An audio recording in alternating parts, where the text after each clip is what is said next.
Hello everyone, welcome to this video and in this video we are going to cover entire unit number 1. Okay तो पूरा unit को cover कर लो. Okay हर एक point मैंने आपको एग्जाम्पल के साथ समझाया है, प्रॉपरली समझाया है.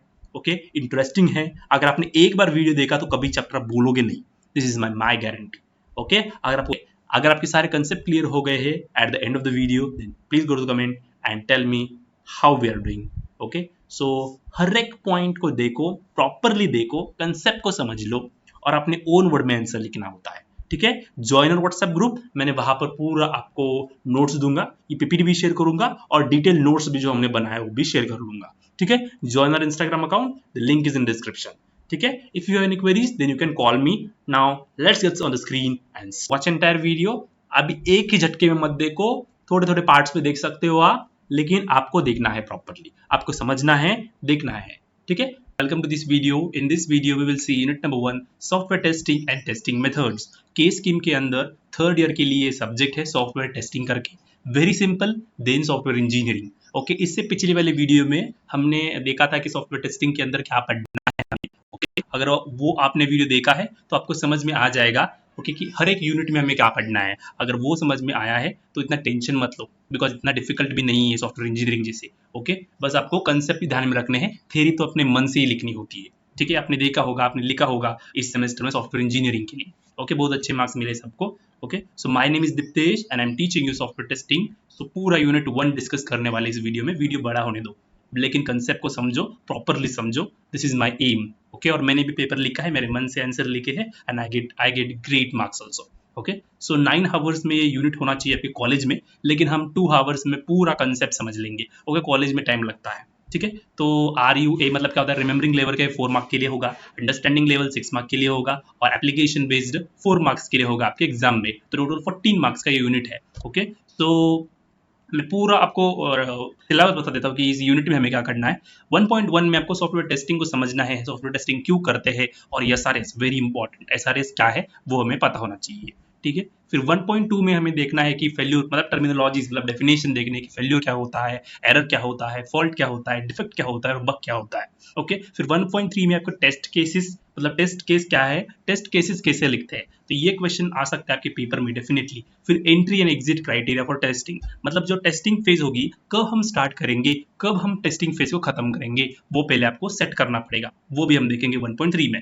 1.4 में देखेंगे मेथड्स ऑफ टेस्टिंग, कौन से वेज से हम टेस्टिंग कर सकते हैं, 2 testing, static testing and dynamic testing. और उसके अंदर होता है 1.5 में देखेंगे व्हाइट बॉक्स टेस्टिंग क्या होता है और उसके अंदर के सारे टेक्निक्स हम देखेंगे. 1.6 के में देखेंगे ब्लैक बॉक्स टेस्टिंग क्या होता है और उनके अंदर के सारे कंसेप्ट हम देखेंगे. तो difference between white box testing and black box testing भी आ सकता है, लेकिन आपको ये पॉइंट अपनी सॉफ्टवेयर इंजीनियरिंग में किया होगा तो चांसेस कम है आने के, लेकिन आप कर लो वापस. Okay, difference between white box testing and black box testing. Okay, now let's move forward two point number 1.1 software testing. Software testing क्या है, एकदम सिंपल वे में यहाँ पर दिखा है. देखो, software testing is a process of evaluating the software application. Evaluating मतलब क्या, कितना अच्छा आपने सॉफ्टवेयर बनाया है. डेवलपर क्या करता है, एक सॉफ्टवेयर को डेवलप करता है, और टेस्टर क्या करता है, जो सॉफ्टवेयर डेवलप किया है डेवलपर ने वो इवेल्युएट करता है. मतलब कितना अच्छा सॉफ्टवेयर आपने बनाया है. तो सॉफ्टवेयर इवेल्युएट करना किस बेसिस पर, टू आइडेंटिफाई द डिफेक्ट्स, मतलब क्या प्रॉब्लम है उसमें, क्या फेल्यूर है, क्या बग है, वो फाइंड करने के लिए हम क्या करते हैं, सॉफ्टवेयर को टेस्ट करते हैं.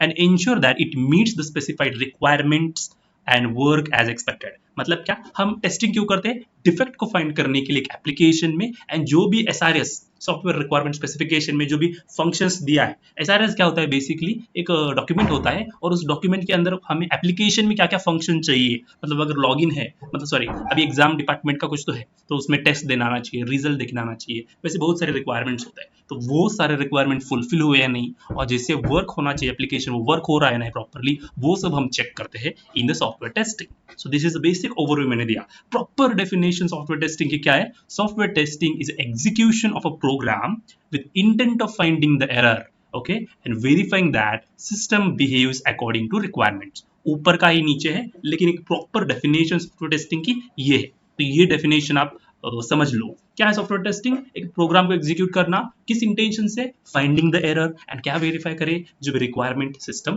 प्रॉपरली वर्क हो रहा है नहीं. ओके, इतना ही है, clear.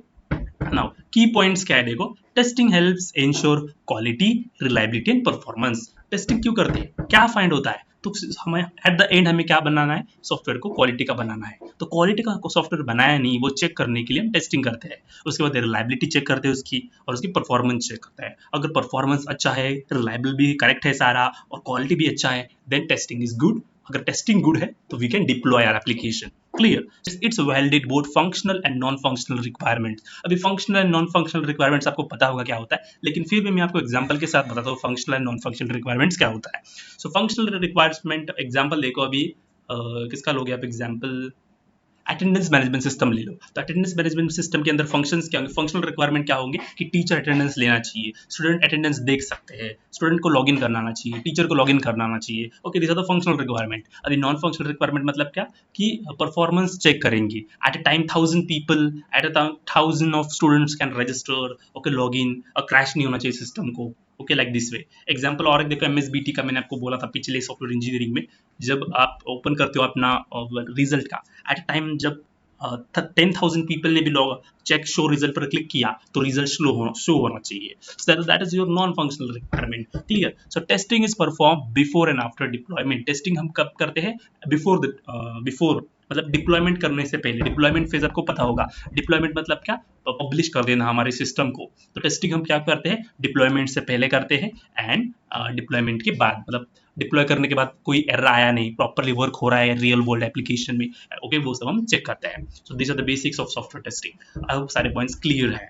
Okay okay, now let's move to the next, that is type of software testing. तो ये टाइप्स ऑफ सॉफ्टवेयर टेस्टिंग ये हमें अगले यूनिट में पढ़ना है, और इस यूनिट में थोड़ा कुछ पढ़ने वाले हैं, लेकिन अभी बस ध्यान से देखो कि मैं ओवरव्यू देता हूँ क्या है। मैनुअल टेस्टिंग मतलब जिसमें ह्यूमन इन्वॉल्व होता है, ह्यूमन टेस्ट करेगा सॉफ्टवेयर को।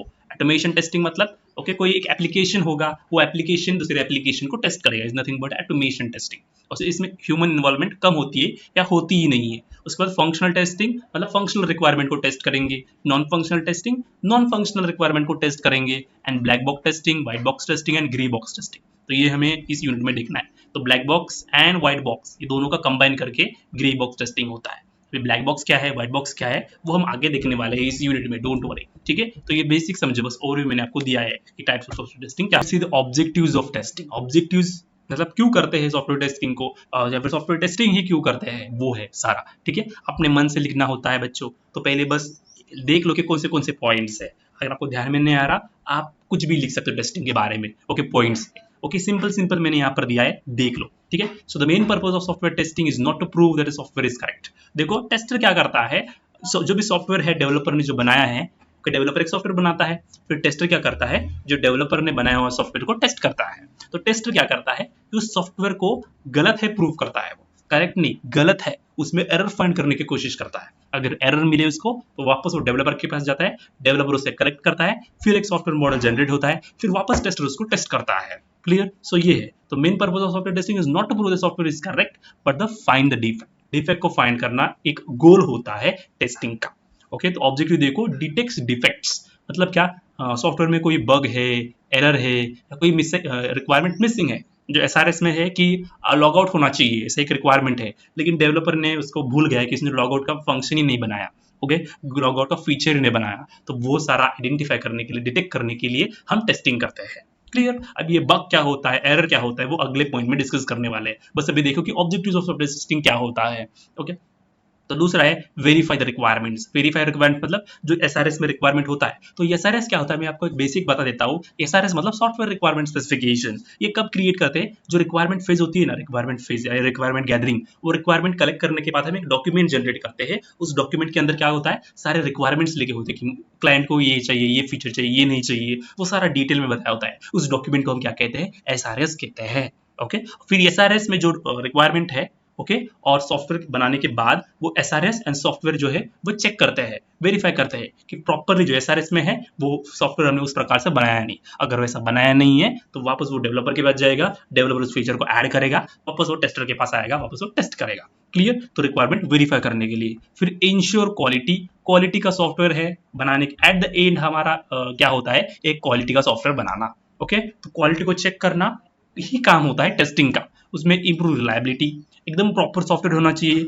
यूजेबिलिटी वो यूज करना आना चाहिए, जो हमने सॉफ्टवेयर बनाया है ओके, वो किसी को यूज ही नहीं करना आ रहा, तो क्या उपयोग उसका? ओके, यूजेबल होना चाहिए, सिक्योरिटी होनी चाहिए, ओके, बिकॉज यूजर यूज करेगा, उसका इंपॉर्टेंट डेटा होगा उसके अंदर, तो सिक्योरिटी होनी चाहिए, कोई इस पर हैक नहीं करना आना चाहिए। एंड परफॉर्मेंस, परफॉर्मेंस मतलब क्या?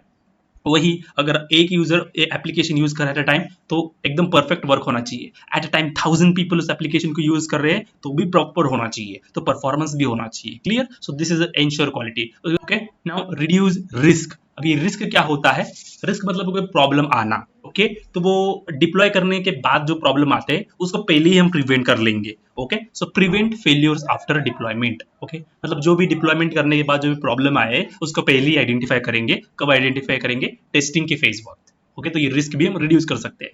वैलिडेट फंक्शनैलिटी मतलब क्या? Confirm that software behaves as expected in the real world scenarios. जैसे हमने बनाया सॉफ्टवेयर को वैसा as it is real world application में डिप्लॉय करने के बाद प्रॉपरली वर्क होता है नहीं, वो वैलिडेट करना। Okay, that's come under objectives of testing. Again, build customer confidence. क्या है मतलब? क्या? कस्टमर का कॉन्फिडेंस ले लो। कस्टमर मतलब क्लाइंट जिसका आप सॉफ्टवेयर बना रहे हो, उसको एक कॉन्फिडेंस दे दो कि जो हमने सॉफ्टवेयर बनाया है वो प्रॉपरली बनाया है, यूजेबल है, सब लोग यूज कर सकते हैं। ओके, कोई बग नहीं आएगा। वो कब करते? टेस्टिंग करने के बाद। टेस्टिंग करते वक्त सारे बग्स, एरर, जो भी प्रॉब्लम्स है बाद में आएंगे, वो सारा हम रिमूव करते हैं, और वो सब रिमूव करने के बाद एक कॉन्फिडेंस मिल सकता है। Okay, SRS, SR is nothing but a software requirement specification. Okay, मैंने आपको बोला SRS क्या होता है। बेसिकली एक डॉक्यूमेंट होता है जो रिक्वायरमेंट गैदरिंग के बाद बनाया होता है। उसमें सारे भी रिक्वायरमेंट्स होते हैं जो आपके एप्लीकेशन में चाहिए, फिर सॉफ्टवेयर में चाहिए, जो आपको एप्लीकेशन में चाहिए, कैसा चाहिए वो, उसमें कौन से फीचर्स होंगे, वो सारा SRS के अंदर होता है।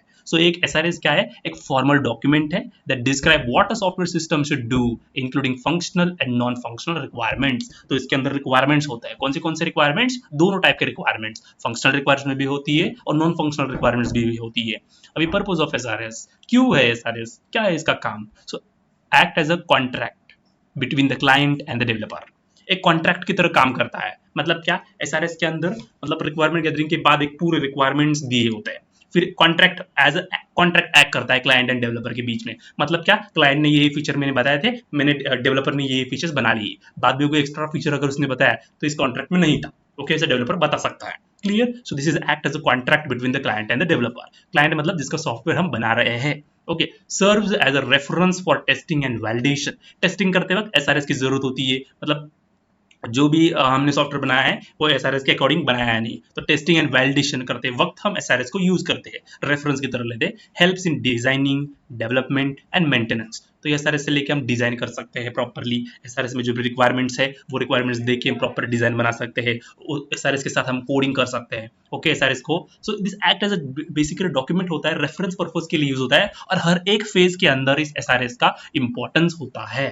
क्लियर? और जब मेंटेनेंस मतलब क्या? डिप्लॉय करने के बाद अगर आपको अपग्रेड करना है, कोई फीचर आपको रिमूव करना है, ओके, तभी भी आपको SRS की जरूरत होती है। मतलब आपको तब पता होना चाहिए ना कि इसमें क्या क्या फीचर्स थे। ओके, 10 ईयर के बाद आप एप्लीकेशन को अपडेट कर रहे हो तो आपको सब भूल गए होगे, नए डेवलपर्स आ गए होंगे आपकी कंपनी में। ओके, तो SRS वो रीड करेंगे प्रॉपरली और उसके बाद वो उसको मेंटेन करेंगे properly.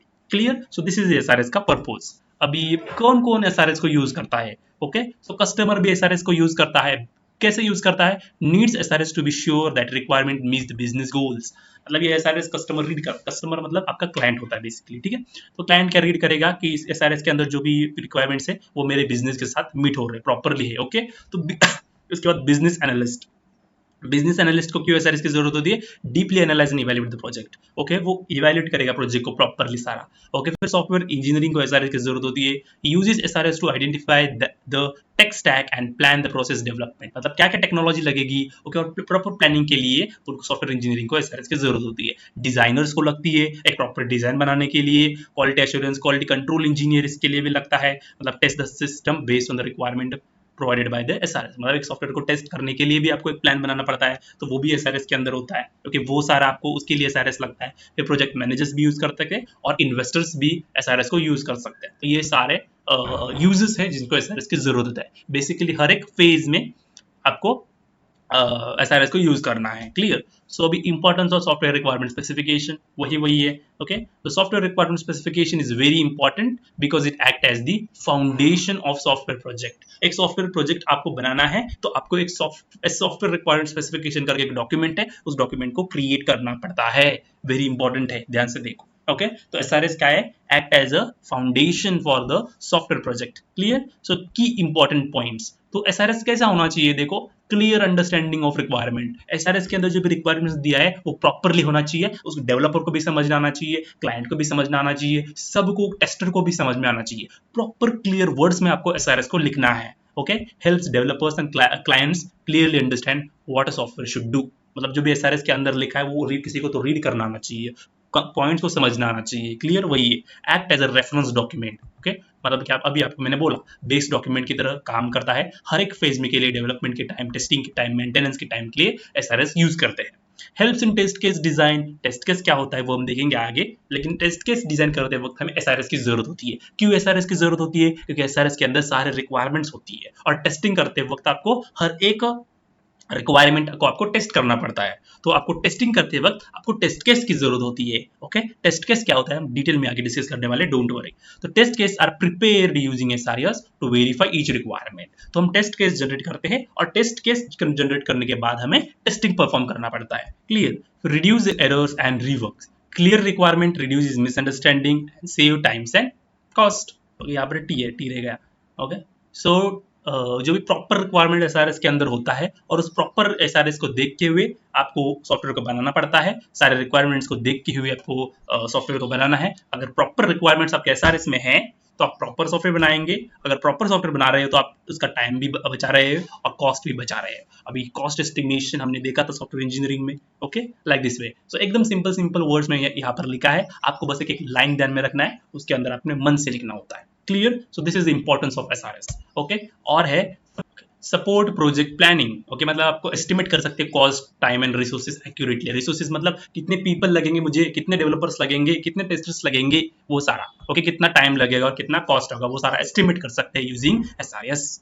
Okay, ensure quality software, मतलब जो भी सारे फंक्शनल नॉन फंक्शनल रिक्वायरमेंट्स है वो प्रॉपरली, जितनी 10,000 फीचर्स है हमारे एसआरएस के अंदर और 10,000 फीचर्स एज इट इज हमारे सॉफ्टवेयर में बनाया है डेवलपर ने। ओके, वो सारा चेक करना और सॉफ्टवेयर क्वालिटी का बना है वो चेक करना एसआरएस के थ्रू होता है।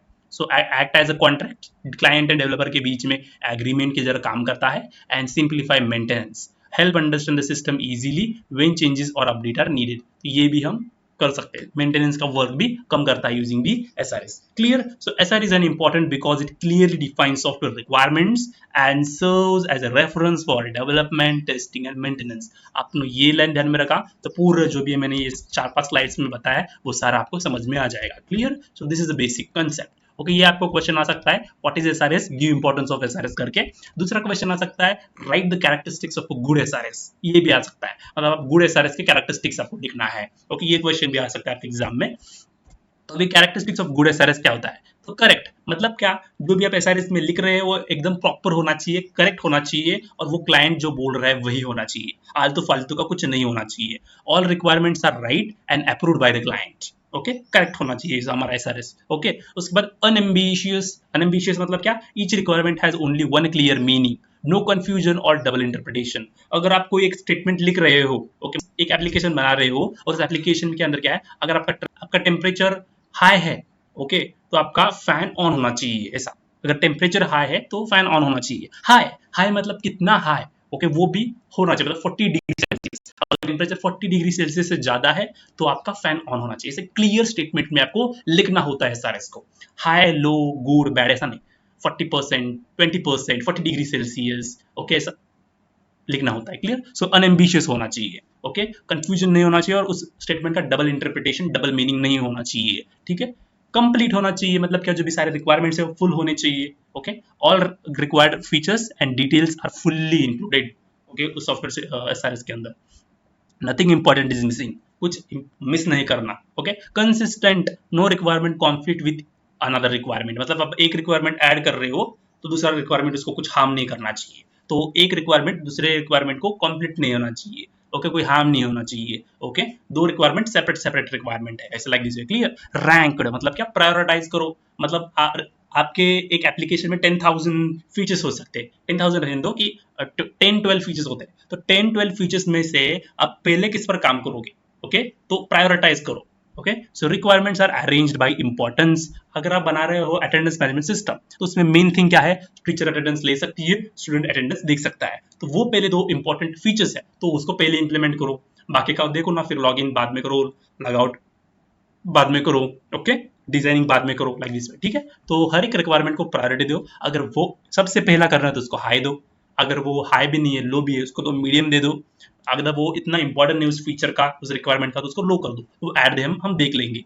Verifiable, each requirement can be tested and check it is met, मतलब क्या, जो भी रिक्वायरमेंट्स है वो टेस्टिंग करना आना चाहिए उस पर, और क्या, ओके, और वेरीफाई करना आना चाहिए बेसिकली वो, ठीक है। तो मॉडिफाइबल मतलब क्या, डॉक्यूमेंट के अंदर कुछ क्लाइंट ने कुछ तो चेंजेस बोला, तो वो चेंजेस होना चाहिए, इजीली चेंज हम कर पा सकते हैं, इजीली अपडेट करेंगे वो, document can be easily updated when requirement changes, clear. Traceable होना चाहिए, मतलब क्या, each requirements can be tracked from start to end, requirement से लेके टेस्टिंग तक या फिर डिप्लॉयमेंट मेंटेनेंस, तो पूरा क्या होना चाहिए, ट्रैक होना चाहिए। तो एसआरएस ट्रैकिंग पर्पज के लिए भी होता है। तो good SRS should be clear, complete, correct, testable and easy to change. तो ये क्वेश्चन आ सकता है, write characteristics of good SRS, तो आपको ये लिखना है, उसके अंदर आपको थोड़ा सा डिटेल में देना है, एग्जाम्पल आप दे सकते हो आंसर को बड़ा करने के लिए, clear. So this is the basic funda for good SRS. Okay, okay, अभी आपने एसआरएस देखा, एसआरएस क्या होता है, ओके, उसको कैसे लिखना चाहिए आपको देखा, ठीक है, मतलब क्या कैरेक्टरिस्टिक्स है उसके। अभी हम एसआरएस को कैसे लिखते हैं वो भी देखेंगे, क्योंकि ये एग्जाम 100% आपके एग्जाम पेपर में आएगा, 4 मार्क्स के लिए, फिर 6 मार्क्स के, 6 मार्क्स के लिए नहीं, एटलीस्ट आपको 4 मार्क्स के लिए तो ये आएगा, और आपको ये आना चाहिए लिखना, ठीक है, इतना भी कॉम्प्लिकेटेड नहीं है, एक दो फॉर्मेट कर लो और इसको आपको थोड़ा सा समझना पड़ेगा, याद रखना पड़ेगा इसको। तो देखो कितने पॉइंट है, 3-4 पॉइंट है, पहला इंट्रोडक्शन है, उसके बाद दूसरा ओवरऑल डिस्क्रिप्शन है, तीसरा है एक्सटर्नल इंटरफेस रिक्वायरमेंट, चौथा है system features, fifth one is your non functional requirement, and six is other requirements. So other requirements का भूल जाओ, 3-4-5 ये आपको पॉइंट्स याद रखने हैं, introduction, overall description, external interface requirement, system features and other non functional requirements, और इनके अंदर भी ये आपको याद रखना है। तो 1 के अंदर 1.1 पर्पस है, 1.2 स्कोप है, 1.3 डॉक्यूमेंटेशन है, मतलब जो भी डॉक्यूमेंटेशन कन्वेंशन, डॉक्यूमेंट के अंदर जो भी आपने सिंबल यूज किए हैं वो सारा वो आपको यहाँ पर मेंशन करना है, ओके। फिर इंटेंडेड ऑडियंस कौन है वो आपको लिखना है, एडिशनल इन्फॉर्मेशन लिखना है वो लिखना है, फिर content information SRS team members के बारे में यहाँ पर लिखना है, 1.7 रेफरेंसेस आपको लिखना है, 2 प्रोडक्ट पर्सपेक्टिव, जो भी प्रोडक्ट के पर्सपेक्टिव आपको यहाँ पर लिखने हैं, ओके। तो ये आपको समझना है, ठीक है, मैं आपको एक एक्सप्लेन करता हूँ तो आपको समझ में आ जाएगा। यहाँ पर एसआरएस है फॉर लाइब्रेरी मैनेजमेंट सिस्टम, पहला इंट्रोडक्शन, तो ऐसी बात नहीं है कि आपको ये पूरा लिखना है, ये फॉर्मेट है, इनमें से आप जो चाहे आप लिख सकते हो, 2-4 पॉइंट, 1 के अंदर 2-3 पॉइंट, 2 के अंदर आपको जो याद रखना है 4-5 पॉइंट, ऐसे आपको 3 के अंदर 2-3 पॉइंट याद रखो और वही आपको लिखना है। देखो यहाँ पर 1 है इंट्रोडक्शन, लाइब्रेरी मैनेजमेंट सिस्टम के लिए एसआरएस बना रहे हैं, ओके। तो इंट्रोडक्शन, पर्पस, ये purpose SRS library management system क्यों बना रहे हैं, उसका पर्पस क्या है, तो 1.1 पर्पस क्या है, the system will automate the management of library including book issue, return, catalogue management and fine calculation. तो आपके लाइब्रेरी में आपको मैन्युअल लिखना पड़ता था, उसको ऑटोमेट करने के लिए हम ये सॉफ्टवेयर को बना रहे हैं, ये पर्पस है हमारा, जो भी लाइब्रेरी मैनेजमेंट सिस्टम सॉफ्टवेयर बना रहे हैं उसका, क्लियर। फिर स्कोप, अब स्कोप क्या है, तो ये किसके लिए यूज होगा, कौन यूज करेगा इसको, तो 1.2 स्कोप क्या बताता है, use by students, librarians use करेंगे या फिर एडमिनिस्ट्रेटर यूज कर सकते हैं to handle library record digitally, ठीक है, ये स्कोप है इसका सिस्टम का हमारा। फिर डेफिनेशंस देखो, डेफिनेशन मतलब यूजर कौन है, स्टूडेंट होगा नहीं तो लाइब्रेरियन होगा, और कैटलॉग मतलब क्या, कलेक्शन ऑफ बुक्स, मतलब क्या, आप ऐसे वर्ड यूज करते हैं ना, यूजर्स या फिर कैटलॉग, तो यहाँ पर कैटलॉग मैनेजमेंट मतलब क्या, आपको समझ में नहीं आया, तो कैटलॉग का मीनिंग यहाँ पर दिया है, a collection of all books in the libraries, like this way, तो यहाँ पर आपको डेफिनेशंस लिखते हैं लाइक दिस वे, ठीक है। तो यहाँ पर देखो, यहाँ पर उन्होंने 3 ही पॉइंट्स लिखे, लेकिन यहाँ पर मल्टीपल पॉइंट्स है, अगर आपको ये मल्टीपल चॉइस लिखने हैं तो आप लिख सकते हो, ठीक है, तो ऐसे आपको लिखना है। फिर दूसरा है ओवरऑल डिस्क्रिप्शन, मतलब आपको सिस्टम को आपको एक्सप्रेस करना है, डिफाइन करना है। प्रोडक्ट पर्सपेक्टिव मतलब क्या, आपका जो सिस्टम बना रहे हो कैसा होना चाहिए, वेब बेस्ड एप्लीकेशन, मतलब वेब बेस्ड आपको एप्लीकेशन बनाना है और वो लैन एंड वैन से एक्सेसिबल होना चाहिए, ओके, तो आपको एक्सप्लेन करना है। सो दिस इज एसआरएस, और ये जो लिख रहे हो ना, ये एसआरएस आपको डेवलपर यूज करता है, टेस्टर यूज करता है, डिप्लॉयर्स यूज करते हैं, ये जो भी मैनेजर होता है वो यूज करता है। तो जो भी आप कलेक्ट कर रहे हो, रिक्वायरमेंट गैदरिंग कर रहे हो ना, वो आपको इसके अंदर आपको लिखना पड़ता है, और ये सारे डॉक्यूमेंटेशन हम हर एक फेज में यूज करते हैं, क्लियर। दूसरा है 2.2 प्रोडक्ट फंक्शंस, क्या क्या फंक्शंस हो गए हमारे सिस्टम में, तो आपका यूजर लॉगिन होगा, ऑथेंटिकेशन होगा, बुक सर्च करना आना चाहिए, कैटलॉग देखना, मतलब जो भी बुक्स है वो देखना आना चाहिए, बुक कब इश्यू करेंगे, कब रिटर्न करेंगे, वो सारी डेट होनी चाहिए, कितने फाइन कैलकुलेशन, अगर लेटर डिलेज हो गया बुक रिटर्न करने के लिए तो फाइन का कैलकुलेट होना चाहिए, और रिपोर्ट जनरेट होना चाहिए। So this are the functions, okay. तो जो भी सिस्टम बना रहे हैं, वो सिस्टम के अंदर क्या फंक्शंस होंगे वो यहाँ पर लिखा है, क्लियर। तो यूजर कैरेक्टरिस्टिक्स क्या है, to basic computer knowledge is assume. तो यूजर को क्या चाहिए, तो यूजर से उनको क्या चाहिए, लाइब्रेरी मैनेजमेंट सिस्टम मतलब जो भी सॉफ्टवेयर है वो सॉफ्टवेयर बनाने वाले को उन यूजर से क्या चाहिए, उनको बस कंप्यूटर यूज करना आना चाहिए बेसिक सी। तो 231, तो 23 के अंदर 2.3.1 ये एक पॉइंट है। ओके, तो इसके अंदर भी पॉइंट होते हैं, तो यहाँ पर नहीं दिखा है, आप फॉलो कर सकते हो, ठीक है। फिर 2.4 कंस्ट्रेंट, क्या क्या कंस्ट्रेंट होगी, मतलब क्या क्या कंडीशंस होगी वैसा, ठीक है। तो 2.4.1 में क्या, works only on Windows Linux, तो हमारा जो सिस्टम है विंडोज और लिनक्स पर ही ओपन होना चाहिए, वर्क होना चाहिए। फिर requires MySQL database, MySQL database ही हमें यूज करना है, ठीक है। तो ये माइस्क्यूएल डेटाबेस रीड करेगा डेवलपर, तो डेवलपर देखेगा इसको माइस्क्यूएल चाहिए तो माइस्क्यूएल डेटाबेस यूज करेगा, ठीक है। तो ये एसआरएस प्रॉपरली होना चाहिए, सिंपल होना चाहिए, करेक्ट होना चाहिए, ओके, एकदम सिंपल लैंग्वेज में होना चाहिए, जो भी हर लोग उसको पढ़ना आना चाहिए, ठीक है। तो okay, 3 functional requirements, functional requirements आपके क्या क्या होंगे वो आपको लिखना है, मतलब आपको भी फंक्शनल रिक्वायरमेंट्स पता है वो, मतलब लॉगिन मॉडल, तो लॉगिन मॉडल के अंदर क्या होना चाहिए, user must login with user name and password and system valid credential against database. Okay, फिर जो सिस्टम वैलिड करेगा, फिर बुक सर्च करेगा, बुक सर्च करने के बाद क्या क्या, सो जो भी फंक्शनल रिक्वायरमेंट्स आपको यहाँ पर लिखना है, जो भी नॉन फंक्शनल रिक्वायरमेंट्स आपको यही लिख सकते हो, परफॉर्मेंस, सिक्योरिटी, यूजेबिलिटी, अवेलेबिलिटी, जो हर एक सिस्टम दिया हुआ तो यही आप 4 नॉन फंक्शनल रिक्वायरमेंट लिख लो, ठीक है। परफॉर्मेंस मतलब system must handle 10,000 concurrent user, मतलब at a time 1000 people system को यूज करना आना चाहिए। सिक्योरिटी मतलब पासवर्ड इंक्रिप्टेड SHA 256, हम जो पासवर्ड आप एंटर करते हैं वो पासवर्ड सिक्योर होना चाहिए, एनक्रिप्ट करके जाना चाहिए, ठीक है। Usability, interface must be user friendly, okay. Availability, system must be available 99.5%, अभी 0.5% कहा तो चला जाता है, ठीक है, वो अवेलेबिलिटी। तो this are non functional requirement, तो यही नॉन फंक्शनल रिक्वायरमेंट्स आप बदल सकते हो, ठीक है। तो एक्सटर्नल इंटरफेस रिक्वायरमेंट मतलब आपका क्या एक्स्ट्रा लगने वाला है, आपको यूजर इंटरफेस करने के लिए आपको वेब ब्राउजर लगेगा, ओके, HTML CSS के लिए यूजर इंटरफेस लगेगा। हार्डवेयर इंटरफेस आपको क्या लगेगा, हार्डवेयर क्या लगेगा, आपको सर्वर लगेगा एक, इसमें 8 GB रैम होना चाहिए, 1 TB HDD होना चाहिए।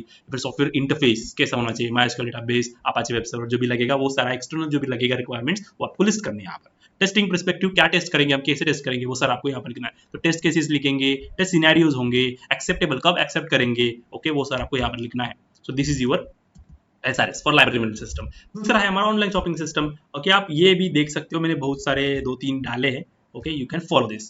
तो यहाँ पर जो लिखा है ना सैंपल, ये सैंपल है बस, ओके, इसको आप देख लो एक बार और इसको लर्न कर लो, मतलब इसके अंदर 1 देखो, 1 के अंदर पर्पस, स्कोप, डेफिनेशन, 2 के अंदर product perspective, product function, user characteristics, constraint, functional requirements के अंदर आपको ये चेंज करना आना चाहिए। यहाँ पर लाइब्रेरी मैनेजमेंट सिस्टम है तो इसकी रिकॉर्डिंग यहाँ पर फंक्शनल रिक्वायरमेंट्स लिखा है, ओके, या नॉन फंक्शनल रिक्वायरमेंट सेम लिख लो, एक्सटर्नल इंटरफेस सेम लिख सकते हो, बस आपको यहाँ पर क्या चेंज करना चाहिए, पर्पस को चेंज करो, स्कोप को चेंज कर लो, और जो भी डेफिनेशन लिखेंगे वो आप चेंज कर सकते हो, और बाकी का आपको यहाँ पर प्रोडक्ट फंक्शन को चेंज करना है और फंक्शनल रिक्वायरमेंट्स को चेंज करना है। तो कोई भी लाइब्रेरी मैनेजमेंट सिस्टम आने दो या फिर कोई भी SRS आने दो, बस उन सारी चीज को चेंज कर लो और बाकी का सेम रखो, ठीक है। तो ये आपको थोड़ा सा ध्यान में रखना है, आपको पता होना चाहिए कि 1 पॉइंट के अंदर 2-3 पॉइंट है, 2 के अंदर 2-3 पॉइंट है, वो आपको ध्यान में रखनी है। Clear? So this is your how to write SRS, ये क्वेश्चन आपके एग्जाम पेपर में आता है। Okay, let's see point number 1.2 terminologies. Terminologies मतलब हम डेफिनेशंस होते हैं, ओके, वो देखेंगे कि फेल्योर क्या होता है, एरर क्या होता है, फॉल्ट क्या होता है, डिफेक्ट क्या होता है, ओके। ये आपको लग रहे होंगे कि ये सारे सेम है, लेकिन ये सेम नहीं है, हर एक चीज का मीनिंग अलग होता है, वो देखेंगे अभी एकदम सिंपल वे में, ठीक है, देखेंगे। Okay, so now let's see first. These terms are closely related to the software testing, but they mean a different things. Okay, वही जो मैंने आपको बोला अभी, ठीक है। फिर एरर, एरर क्या होता है, देखो, a mistake made by the human, जो ह्यूमन गलती करता है उसको हम क्या कहते हैं, एरर कहते हैं, ओके। देखो, occurs during requirement design and coding, तो रिक्वायरमेंट गैदरिंग करते वक्त, डिजाइनिंग करते वक्त या कोडिंग करते वक्त अगर कुछ तो ह्यूमन ने गलती की तो उसको हम कहते हैं error. So caused by misunderstanding, error क्यों होता है, मिसअंडरस्टैंडिंग की वजह से होता है, lack of knowledge, okay, knowledge नहीं है डेवलपर को लेकिन फिर भी वो काम कर रहा है, उसकी वजह से वो एरर आता है, okay. Like this way error कब आता है, misunderstanding, lack of knowledge etcetera की वजह से आता है। कहाँ आता है, रिक्वायरमेंट फेज में, डिजाइनिंग फेज में, कोडिंग करते वक्त, ओके। एग्जांपल देखो, a programmer write plus instead of minus, आपको एडिशन का, सॉरी, आपको सब्सट्रैक्शन का कोड करना है और माइनस की जगह पर प्लस लिख दिया प्रोग्रामर ने, तो वहां पर एरर आ गया। क्लियर? तो या फिर रिक्वायरमेंट गैदरिंग करते वक्त प्रॉपर रिक्वायरमेंट गैदरिंग नहीं किया तो वहां पर भी कुछ तो एरर आएगा। क्लियर? डिजाइन करते वक्त कुछ तो भूल गया, वो लॉग आउट पेज का डिजाइन भूल गया, that is error, okay. So this is nothing but error. समझ में आया? मिस्टेक, ह्यूमन जो मिस्टेक करता है उसको हम एरर कहते हैं, और वो मिसअंडरस्टैंडिंग की, मोस्टली मिसअंडरस्टैंडिंग या फिर लैक ऑफ नॉलेज की वजह से एरर आता है। क्लियर? एग्जांपल से ध्यान में देखो कि programmer write plus instead of minus, this is nothing but a error. Okay, फिर भी फॉल्ट क्या होता है? फॉल्ट देखो, इनकरेक्ट लॉजिक और कोड इन अ सॉफ्टवेयर। अगर आप वो कोड लिख रहे हो और कोड में लॉजिक ही गलत लिखा तो उसको हम क्या कहते हैं? फॉल्ट कहते हैं। अगर आपको क्या करना है, सब्सट्रैक्शन का कोड लिखा है आपने, लेकिन आपने माइनस सॉरी सब्सट्रैक्शन का कोड लिखना है और आपने उसकी जगह पर प्लस लिखा, तो पूर्ण लॉजिक ही गलत है ना आपका, तो वो फॉल्ट बन जाता है। तो result of N error. Okay, तो ये फॉल्ट क्या होता है? Result of an error. Error क्या होता है? मतलब क्या, ह्यूमन कुछ तो गलती करता है, डेवलपर कुछ तो गलती करता है, वो एरर होता है। उस एरर की वजह से क्या होता है? फॉल्ट आता है। ओके, मतलब फॉल्ट मतलब क्या? एरर का रिजल्ट, उसको हम क्या कहते हैं? फॉल्ट कहते हैं। और इस फॉल्ट को हम बेसिकली हम क्या कहेंगे? Defect in a code. तो फॉल्ट को डिफेक्ट भी कह सकते हैं। Okay, so wrong formula written in a program. Okay, आपको एडिशन का सब्सट्रैक्शन का कोड करना है, एडिशन का आपने लिखा तो वो गलती है, तो उसको फॉल्ट कहते हैं। क्लियर? सो आई आपको समझ में आ गया होगा बेसिक बेसिक डेफिनेशन। ओके, उसके बाद डिफेक्ट क्या है? Defect, mismatch between expected and actual behaviour. Example देखो एकदम सिंपल वे में। ओके, बहुत से कॉलेज में अपना कॉलेज का सॉफ्टवेयर होता है, लेकिन वो उसमें बहुत सारे डिफेक्ट होते हैं, इतने डिफेक्ट होते हैं ना, बहुत डिफेक्ट होते हैं। अभी देखो हमारे कॉलेज का सिस्टम है। ओके, जब मैं फीडबैक फॉर्म पर क्लिक करूँ ना, तो रिजल्ट का पेज ओपन होता है, फीडबैक का पेज नहीं ओपन होता। और जब मैं रिजल्ट के पेज पर क्लिक करता हूँ तो फीडबैक का फॉर्म ओपन होता है। सो this is the defect. Okay, मतलब कुछ तो sorry, this is the defect. Okay, clear? मतलब मिसमैच। अभी फीडबैक फॉर्म पर आप क्लिक कर रहे हो तो एक्सपेक्टेड पेज क्या है? फीडबैक का पेज, लेकिन आ क्या रहा है? रिजल्ट का page. So actual and expected में मिसमैच होना, गलती होना, this is nothing but a defect. Example मैंने आपको बोला। ओके, सो इस डिफेक्ट हम कब फाउंड करते हैं? टेस्टिंग करते वक्त फाइंड करते हैं। Okay, when software does not meet requirements. Okay, मतलब रिक्वायरमेंट क्या, आपको लॉगिन पेज पर क्लिक करने के बाद लॉगिन पेज ओपन होना चाहिए, लाइक दिस वे। ठीक है, और एक एग्जांपल देखो, लॉगिन अलाउज इनवैलिड पासवर्ड। अगर आपको लॉगिन करना है तो लॉगिन करने के बाद आपको correct user name, correct password अपना डालना पड़ेगा तो ही लॉगिन होगा। लेकिन आप इनकरेक्ट पासवर्ड डाल रहे हो फिर भी लॉगिन हो रहा है, this is nothing but a defect. Clear? Okay, उसके बाद बग देखो, बग क्या होता है? Informal term for defect. Defect का इनफॉर्मल टर्म उसको हम क्या कहते हैं? बग कहते हैं। Okay, so commonly used by the developers and testers. तो टेस्टर्स एंड डेवलपर डिफेक्ट को बग भी बोलते हैं कभी कभी, same meaning as defect. Okay, application crashes on clicking a button. आप एप्लीकेशन क्रैश होता है कभी कभी, आप देखा होगा इंस्टाग्राम का भी आपका क्रैश हो गया होगा। Okay, so that is nothing but a bug. Okay, फिर वो ट्विटर पर डालते हैं, फेसबुक पर डालते हैं, our app is crashing, we will recover it soon, our developers are trying। okay, वो bug होता है। clear? so अभी failure क्या होता है देखो, so software does not work in a real execution। okay, happens when defect is executed। okay, seen by the end user। मतलब जो bug ये बोला ना, application crashes on a clicking a button, अभी ये कौन देखता है? उसको फेल्योर कहते हैं। अगर आपका ऐप ओपन नहीं हो रहा है तो दैट इज अ फेल्योर। अगर वो सॉफ्टवेयर आपने बनाया है, वो सॉफ्टवेयर ओपन ही नहीं हो रहा, तो उस क्या काम का, तो वो सॉफ्टवेयर जो आपने बनाया है वो फेल्यूर है। ओके, मतलब जो भी काम करने के लिए बनाया है रियल वर्ल्ड एप्लीकेशन में, वर्क ही नहीं हो रहा है। Okay, that is a failure. So failure कब होता है? डिफेक्ट की वजह से होता है। क्लियर? डिफेक्ट की वजह से होता है। और डिफेक्ट कब होता है का, इसकी वजह से, मिस्टेक या फिर एरर की वजह से होता है। Clear? So this is nothing but your failure. Okay, so app crashes while transferring money. Google पे का ऐसा होता है बार बार, आप जब मनी ट्रांसफर करते हो ना, आपका ट्रांसफर होने का पेज के बाद डायरेक्टली ऐप क्लोज हो जाता है। सो और एक एग्जांपल, आपका इंस्टाग्राम क्रैश हुआ था बीच में। ओके, लाइक दिस वे बहुत सारे ऐप क्रैशेस होते हैं, चैट जीपीटी भी क्रैश हुआ था बीच में। Okay, so that is nothing but a failure. Okay, जिस काम के लिए आपने वो सॉफ्टवेयर बनाया है वो सॉफ्टवेयर वो काम ही नहीं कर रहा है, तो that is a failure. Okay, अगर आप गूगल पे है और गूगल पे करते ट्रांसफरिंग मनी करते वक्त गूगल पे क्रैश हो रहा है, तो फेल्यूर है वो। क्लियर? सो फेल्यूर कब आता है? डिफेक्ट की वजह से आता है। और डिफेक्ट कब होता है? जब एरर हम बनाते हैं, मतलब बनाते नहीं है, मतलब जब सॉफ्टवेयर में एरर आता है तब आपका डिफेक्ट फॉल्ट होता है, बग होता है, और इसकी वजह से हमारा सॉफ्टवेयर फेल्यूर होता है। क्लियर? देखो रिलेशनशिप देखो, एरर, अगर आपके सॉफ्टवेयर में या प्रोग्राम में एरर है तो वो फॉल्ट हो जाता है, और फॉल्ट की वजह से वो डिफेक्ट या फिर बग होता है, और बग की वजह से वो फेलियर बन जाता है। क्लियर? एरर मतलब क्या? ह्यूमन का मिस्टेक। फॉल्ट मतलब क्या? आपने रॉन्ग कोड लिखा है ह्यूमन की मिस्टेक की वजह से।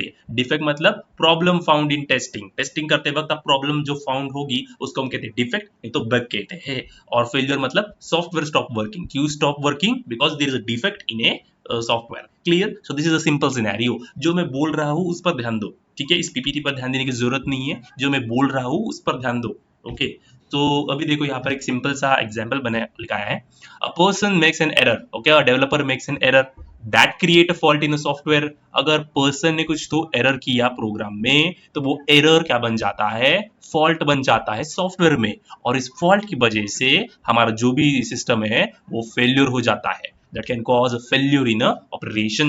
Clear? So human error can lead to the fault, and fault can lead to a failure. So this is a simple scenario for understanding. I hope आपके सारे पॉइंट्स क्लियर हो गए होंगे।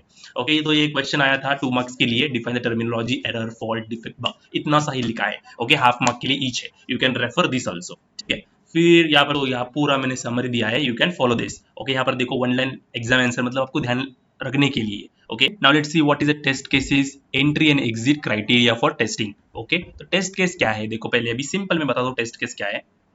So a test case is a specific procedure of testing a particular requirement. Okay, अभी आपको पता है requirement SRS में होते हैं, वो एसआरएस में दे के डेवलपर सॉफ्टवेयर को डेवलप करता है, और जब डेवलप होने के बाद वो टेस्टर के पास चला जाता है सॉफ्टवेयर। तो टेस्टर क्या करता है, हर एक रिक्वायरमेंट को चेक करता है। ओके, एसआरएस में वो रिक्वायरमेंट है क्या देखता है, अगर वो रिक्वायरमेंट है तो उसको एक प्रोसीजर लिखना पड़ता है टेस्टर को कि उस रिक्वायरमेंट को या फिर उस फीचर को हम कैसे टेस्ट करेंगे। तो उसके लिए क्या होता है, उसको हम कहते हैं टेस्ट केसेस, और वो टेस्ट केस होता है। क्लियर? तो टेस्ट केस क्या है, एक प्रोसीजर है टेस्टिंग करने के लिए। अगर आपको एक पर्टिकुलर रिक्वायरमेंट है, उस रिक्वायरमेंट को टेस्ट करना है, तो वो टेस्ट कैसे करेंगे, उसका एक प्रोसीजर होता है, उसको हम कहते हैं टेस्ट केसेस। ओके, बस इतना ध्यान में रखो, बाकी का हम सारा देखेंगे। पहले टेस्ट केस कैसे लिखते हैं वो समझेंगे, उसके बाद टेस्ट केस क्या है वो देखेंगे, आपको समझ में आ जाएगा। अगर आप डेफिनेशन अगर पढ़ने जाओ इसका तो कुछ समझ में नहीं आएगा इसका। ठीक है, तो देखो बेसिक कंपोनेंट से स्टार्ट करते हैं, फिर इसके बाद इस डेफिनेशन को जाएंगे। ठीक है, basic components of a test case, मतलब टेस्ट केस के अंदर क्या क्या होता है। टेस्ट केस एक डॉक्यूमेंट है, उस डॉक्यूमेंट के अंदर क्या क्या होता है, देखो टेस्ट केस आईडी, जैसा आपका रोल नंबर होता है वैसा ही अगर टेस्ट केस का आईडी होता है। ठीक है, उसके बाद टेस्ट केस डिस्क्रिप्शन, मतलब क्या, उसका ऑब्जेक्टिव, किसका टेस्ट केस करना है, मुझे लॉगिन पेज का टेस्ट केस करना है या फिर लॉग आउट का करना है। ओके, लाइक दिस वे। ठीक है, या फिर होम पेज का करना है, डैशबोर्ड का करना है। डिस्क्रिप्शन, किसके लिए वो टेस्ट केस कर रहे हैं। या फिर टेस्ट डेटा, मतलब क्या, अगर एक इनपुट है, देखो यूजर नेम करके एक फील्ड है, आप यूजर नेम फील्ड को टेस्ट करना है, तो यूजर फील्ड उसमें क्या डेटा डालेंगे, क्या इनपुट देंगे। ओके, एक्सपेक्टेड रिजल्ट, मतलब अगर मैंने लॉगिन बटन पर क्लिक किया, ओके लॉगिन बटन पर क्लिक किया, तो मेरा एक्सपेक्टेड रिजल्ट क्या होना चाहिए, होम पेज ओपन होना चाहिए। ओके, एक्चुअल रिजल्ट मतलब क्या, अगर मैं लॉगिन बटन पर क्लिक कर रहा हूं तो होम पेज ओपन हो रहा है, नहीं हो रहा है, तो टेस्ट केस क्या होगी, पास। अगर नहीं हुआ तो टेस्ट केस क्या होगी, फेल। अगर expected result and actual result ये दोनों इक्वल है तो हमारी टेस्ट केस क्या होगी, पास। अगर expected result and actual result match नहीं हो रहे तो हमारा स्टेटस क्या है, फेल। तो ये चीज आपको ध्यान में रखना है, basic component of test case. Test case के अंदर उसकी आईडी होती है, डिस्क्रिप्शन होता है, टेस्ट डेटा मतलब इनपुट क्या देंगे, उसके बाद expected result and actual result and status. ये 6 इंपॉर्टेंट कंपोनेंट्स है। ओके, यहाँ पर मैंने वापस पूरा लिखा है, देखो यहाँ पर टेस्ट केस आईडी मतलब क्या, यूनिक नंबर और name given to a test case.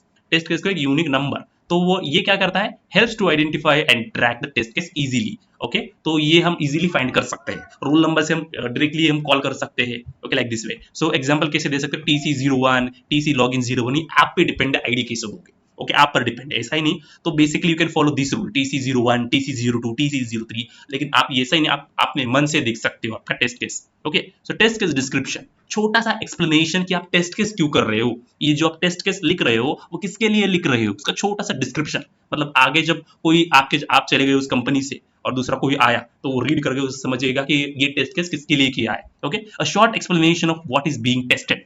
Okay, describe the purpose of test case, कि टेस्ट केस क्यों कर रहे हो भाई, वो उसका पर्पस। ओके, अभी देखो TC01 इसका टेस्ट केस आईडी है। एग्जांपल डिस्क्रिप्शन देखो, verify login with user name and password. मैं अभी लॉगिन पेज को चेक कर रहा हूं और मैं लॉगिन फील्ड उसमें यूजर नेम और पासवर्ड वैलिड डाल रहा हूं, मतलब क्या, करेक्ट डाल रहा हूं, दोनों भी, यूजर नेम भी वैलिड है, पासवर्ड भी वैलिड है। Okay, like this way. Test data, मतलब मैं इनपुट क्या दे रहा हूं, the data entered into the application while testing. Testing करते आप कौन सा डेटा डालोगे, यूजर नेम क्या डालोगे, ओके पासवर्ड क्या डालोगे, ओके वो डेटा। और जैसे कि अभी यूजर नेम क्या है, एडमिन, और पासवर्ड क्या है, एडमिन 123। तो ये this is a data, this is your input. Okay, admin will be your input, and admin 123 will be your input. मतलब टेस्ट डेटा, आप क्या दे रहे हो डेटा टेस्टिंग करते वक्त। एक्सपेक्टेड रिजल्ट मतलब क्या, द करेक्ट आउटपुट और behaviour of the system should show.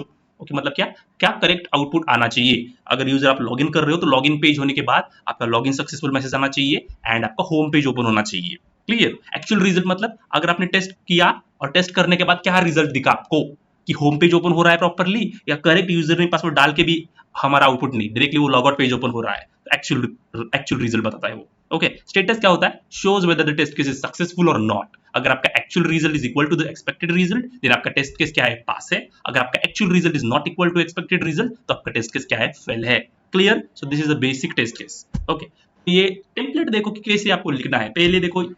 Okay, पहले सिंपल सा समझ लो कि कैसा है। तो test case 1, so this is your name basically, और इसके कंपोनेंट देखो पहले, test case ID, okay, TC login 01 ऐसा लिखा है। टेस्ट केस आप टीसी 01 लिख सकते हो। टेस्ट केस नेम आपको देना है तो दे सकते हो, वैलिड लॉगिन, इसका नेम कुछ तो दिया। ओके, ऑब्जेक्टिव मतलब क्या, description basically, test case description, to verify that user can log in with valid credentials, मतलब valid user name and password. ये लिखना नहीं है आपको, मैं बस आपको एग्जांपल दे रहा हूँ, एग्जाम में कैसे लिखना है वो मैं आगे बताऊंगा, और पहले समझ में लो कि क्या होता है बेसिकली। ठीक है, प्री कंडीशंस मतलब क्या, यूजर मतलब क्या, अगर आप लॉगिन पेज करना है तो लॉगिन करने से पहले आपको क्या कंडीशन है, user is registered and login page is open. तो लॉगिन करने से पहले मतलब ये टेस्ट केस परफॉर्म करने से पहले क्या करना चाहिए, यूजर को पहले रजिस्टर करना चाहिए एंड उसके बाद वो लॉगिन पेज ओपन होना चाहिए। ओके, प्री कंडीशन, या फिर इंटरनेट ऑन होना चाहिए, आप कुछ भी लिख सकते हो यहाँ पर। ठीक है, फिर स्टेप्स, आप क्या स्टेप्स परफॉर्म करोगे, पहले आपको यूजर नेम एंटर करना है, फिर पासवर्ड एंटर करना है, या फिर लॉगिन बटन को क्लिक करना है। इनपुट डेटा क्या दोगे आप, यूजर नेम पासवर्ड, आप वैलिड यूजर नेम दोगे एंड वैलिड पासवर्ड दोगे। क्लियर? एक्सपेक्टेड रिजल्ट क्या होना चाहिए, user should log in successfully and redirect to dashboard page. Actual result क्या, यूजर लॉग इन सक्सेसफुली। तो अगर ये actual result and expected result match हो रहे हैं, देन स्टेटस इज पास, तो फेल। सो दिस इज एक मैंने बताया आपको बस समझने के लिए क्या लिखना होता है टेस्ट केस, लेकिन ये फॉर्मेट आपको यूज नहीं करना। आपको कौन सा फॉर्मेट यूज करना है, ये फॉर्मेट यूज करना है। हर एक पेपर में आपको टेस्ट केस लिखने के लिए आ ही जाएगा। ओके, अगर आपका सॉफ्टवेयर टेस्टिंग का पेपर है, टेस्ट केस लिखना आना ही चाहिए आपको। 4 मार्क्स के लिए लिख लोगे, 4 मार्क्स के लिए फिक्स इक्वेशन होता है टेस्ट केस के ऊपर। एग्जांपल देखो यहाँ पर, सॉरी क्वेश्चन देखो यहाँ पर, write 4 test cases for railway reservation system, MSBT 2018 में क्वेश्चन आया था ये। ठीक है, तो देखो मैंने आपको कितने कंपोनेंट्स बोले थे, वही कंपोनेंट्स लिखो। ये यहाँ पर एक्स्ट्रा दिया है, देखो यहाँ पर, कहाँ पर गया, यहाँ पर एक्स्ट्रा लिखा है, अब ये नहीं। ओके, यहाँ पर जो यहाँ पर हमने कंपोनेंट रीड किए वही आप यहाँ पर लिखना है। क्लियर? यही एमएसबीटी के पेपर से मैंने लिया है, मॉडल आंसर पेपर से। तो टेस्ट केस आईडी पहले लिखना है, फिर टेस्ट केस ऑब्जेक्टिव, फिर इसके इनपुट डेटा आप क्या दे रहे हो, एक्सपेक्टेड रिजल्ट क्या है, एक्चुअल रिजल्ट क्या है, और स्टेटस। क्लियर? तो ऐसा भी रो में लिखा है। ठीक है, तो पहली केस क्या है, TC1। तो देखो ये क्या है, आपका एक रेलवे रिजर्वेशन सिस्टम का यूजर इंटरफेस है। यहाँ पर उसको यूजर नेम डालना है, इसमें पासवर्ड डालना है, डेट ऑफ जर्नी डालना है, रिटर्न डेट ऑफ जर्नी डालना है, और लॉगिन बटन। तो लॉगिन बटन पर क्लिक करने के बाद लॉगिन सक्सेसफुल होना चाहिए। So this is your user interface. Okay, तो मैं अभी यहाँ पॉइंटर लिखता हूँ तो आपको समझ में। सो दिस इज यूजर इंटरफेस, ये हमें टेस्ट करना है प्रॉपरली वर्क होता है या नहीं। ओके, नाउ टेस्ट केस 1 क्या है, यूजर नेम फील्ड को चेक करना है, मतलब इस फील्ड को आपको टेस्ट करना है, यूजर नेम फील्ड को। Okay, so user name field A. Okay, तो टेस्ट केस ऑब्जेक्टिव C1 में क्या कर रहे हैं, यूजर नेम फील्ड को टेस्ट कर रहे हैं यहाँ पर, क्योंकि इसको टेस्ट कर रहे हैं, इसलिए यूजर नेम फील्ड है test case objective. Input data, आप यहाँ पर क्या एंटर करोगे, वो डेटा यहाँ पर डाल, any valid user name. Okay, तो यहाँ पर आपको वैलिड यूजर नेम डालना है, जैसे ABCDXYZ। ओके, इनपुट डेटा क्या दोगे, यहाँ पर वैलिड नेम दोगे कुछ तो। Okay, so this is input data. Expected result क्या है, it should accept the username। तो ये username field क्या होना चाहिए, valid username को accept करना चाहिए। Okay, actual result, okay, the username is accepted। Okay, तो expected result पहले से लिखा होता है, actual result आपको टेस्ट करने के बाद यहाँ पर आपको खुद लिखना होता है, the username is accepted। हर 99% या 100% हम टेस्ट केस को पास ही करेंगे एग्जाम में। ठीक है, तो एक्सपेक्टेड रिजल्ट जो होगा वही आपको यहाँ पर एक्चुअल रिजल्ट में लिखना है, टेस्ट केस को पास ही करना है। ठीक है, तो यूजर नेम इज एक्सेप्टेड, फिर पास। क्लियर? अभी देखो यहाँ पर, अभी नेक्स्ट फील्ड को टेस्ट करो, एंटर पासवर्ड को टेस्ट करो, तो टेस्ट केस 2 लिखोगे आप, पासवर्ड फील्ड को टेस्ट कर रहे हो आप, वैलिड डेटा मतलब प्रॉपर क्या दे रहे हो, वैलिड पासवर्ड, करेक्ट पासवर्ड दे रहे हो। Okay, so valid password should be accepted. तो वैलिड पासवर्ड अगर डाला है तो एक्सेप्टेड होना चाहिए। अगर वैलिड पासवर्ड शुड एक्सेप्टेड है और एक्चुअल रिजल्ट अभी लॉगिन करने के बाद सक्सेसफुल लॉगिन होना चाहिए, तो रिजल्ट पास आएगा। ठीक है, एंटर पासवर्ड पर क्लिक करो। और एक बार मैंने अभी यहाँ पासवर्ड को करेक्ट पासवर्ड डाला, दूसरा पासवर्ड डालो कि रॉन्ग पासवर्ड डालो। ठीक है, टेस्ट केस 3 में क्या टेस्ट कर रहा हूँ मैं, पासवर्ड फील्ड को टेस्ट कर रहा हूँ। अभी यहाँ पर मैंने इनवैलिड पासवर्ड डाला। ओके, तो एक्सपेक्टेड रिजल्ट क्या, अगर इनवैलिड पासवर्ड है तो क्या, should not accept the wrong password. ठीक है, फिर एक्चुअल रिजल्ट क्या आ रहा है, message displays as invalid login और रॉन्ग पासवर्ड। ठीक है, एक्सेप्ट होना चाहिए, नॉट एक्सेप्ट होना चाहिए रॉन्ग पासवर्ड, तो एक्सेप्ट ही नहीं हो रहा है, मैसेज आ रहा है, तो हमारे टेस्ट केस क्या भी पास होगी। क्लियर? तो वैसे दूसरा डेट ऑफ जर्नी को मैंने टेस्ट किया है, date of journey, date format not before the current date. Okay, मतलब आज के डेट से पहले की डेट नहीं होनी चाहिए। ओके, अगर आगे है तो इट शुड एक्सेप्ट, और एक्चुअल रिजल्ट आपका एक्सेप्टेड आ रहा है, पास। ओके, डेट ऑफ, ओके, फिर डेट ऑफ रिटर्न जर्नी, ये हमारा यहाँ का है, ठीक है, रिटर्न डेट ऑफ जर्नी। तो यहाँ पर मैंने ऑब्जेक्टिव दिया, जो इनपुट डेटा देना है वो दिया, ओके, एक्सपेक्टेड रिजल्ट क्या आना चाहिए वो लिखा, एक्सेप्टेड किया और पास किया। तो मैंने यहाँ पर ये 5 फील्ड यूज की, आप जो मन चाहे वो लिख सकते हो, ठीक है। बात आपको कि आप कौन से भी यहाँ टेस्ट केसेस बना सकते हो, ऐसा ही नहीं कि आपको यही बनाना है, ठीक है, आप जो मन, आपके जो मन में आता है वो बना लो, ठीक है। ओके, सो आपके ऊपर डिपेंड होता है कि आप क्या टेस्ट केसेस लोगे, ठीक है। सो ये बस आपको पता होना चाहिए कि कौन से कंपोनेंट्स है, और 4-5 टेस्ट केसेस आपको लिखना आना चाहिए जो भी आपका यहाँ पर दिया है। ओके, मतलब जिस पर आपको टेस्ट केसेस बनाना है। ओके, लाइक दिस वे। अभी देखो और एक आपके लिए टास्क दे रहा हूं मैं, design a test case for ATM card operation, any 6 test cases आपको लिखने हैं। ये भी आपके एमएसबीटी के पेपर में आया था, ठीक है। आप ऐसे इमेजिनेशन कर लो, ड्राइंग नहीं निकालना आपको, इमेजिनेशन कर लो और इस बेसिस पर आपको ये टेस्ट केसेस लिखना है। Clear? So this is basic how to write a test case, और एक क्वेश्चन आएगा डेफिनेटली आपके पेपर में। ओके, अभी देखो कि टेस्ट केस क्या होता है, definition. Okay, now let's see what is a test cases. Okay, मतलब टेस्ट केस क्या है, अभी आपने जो बनाया वही टेस्ट केस है और उसका आपको डेफिनेशन लिखना है। So a test case is a set of inputs, conditions and expected results used to verify that software features works correctly।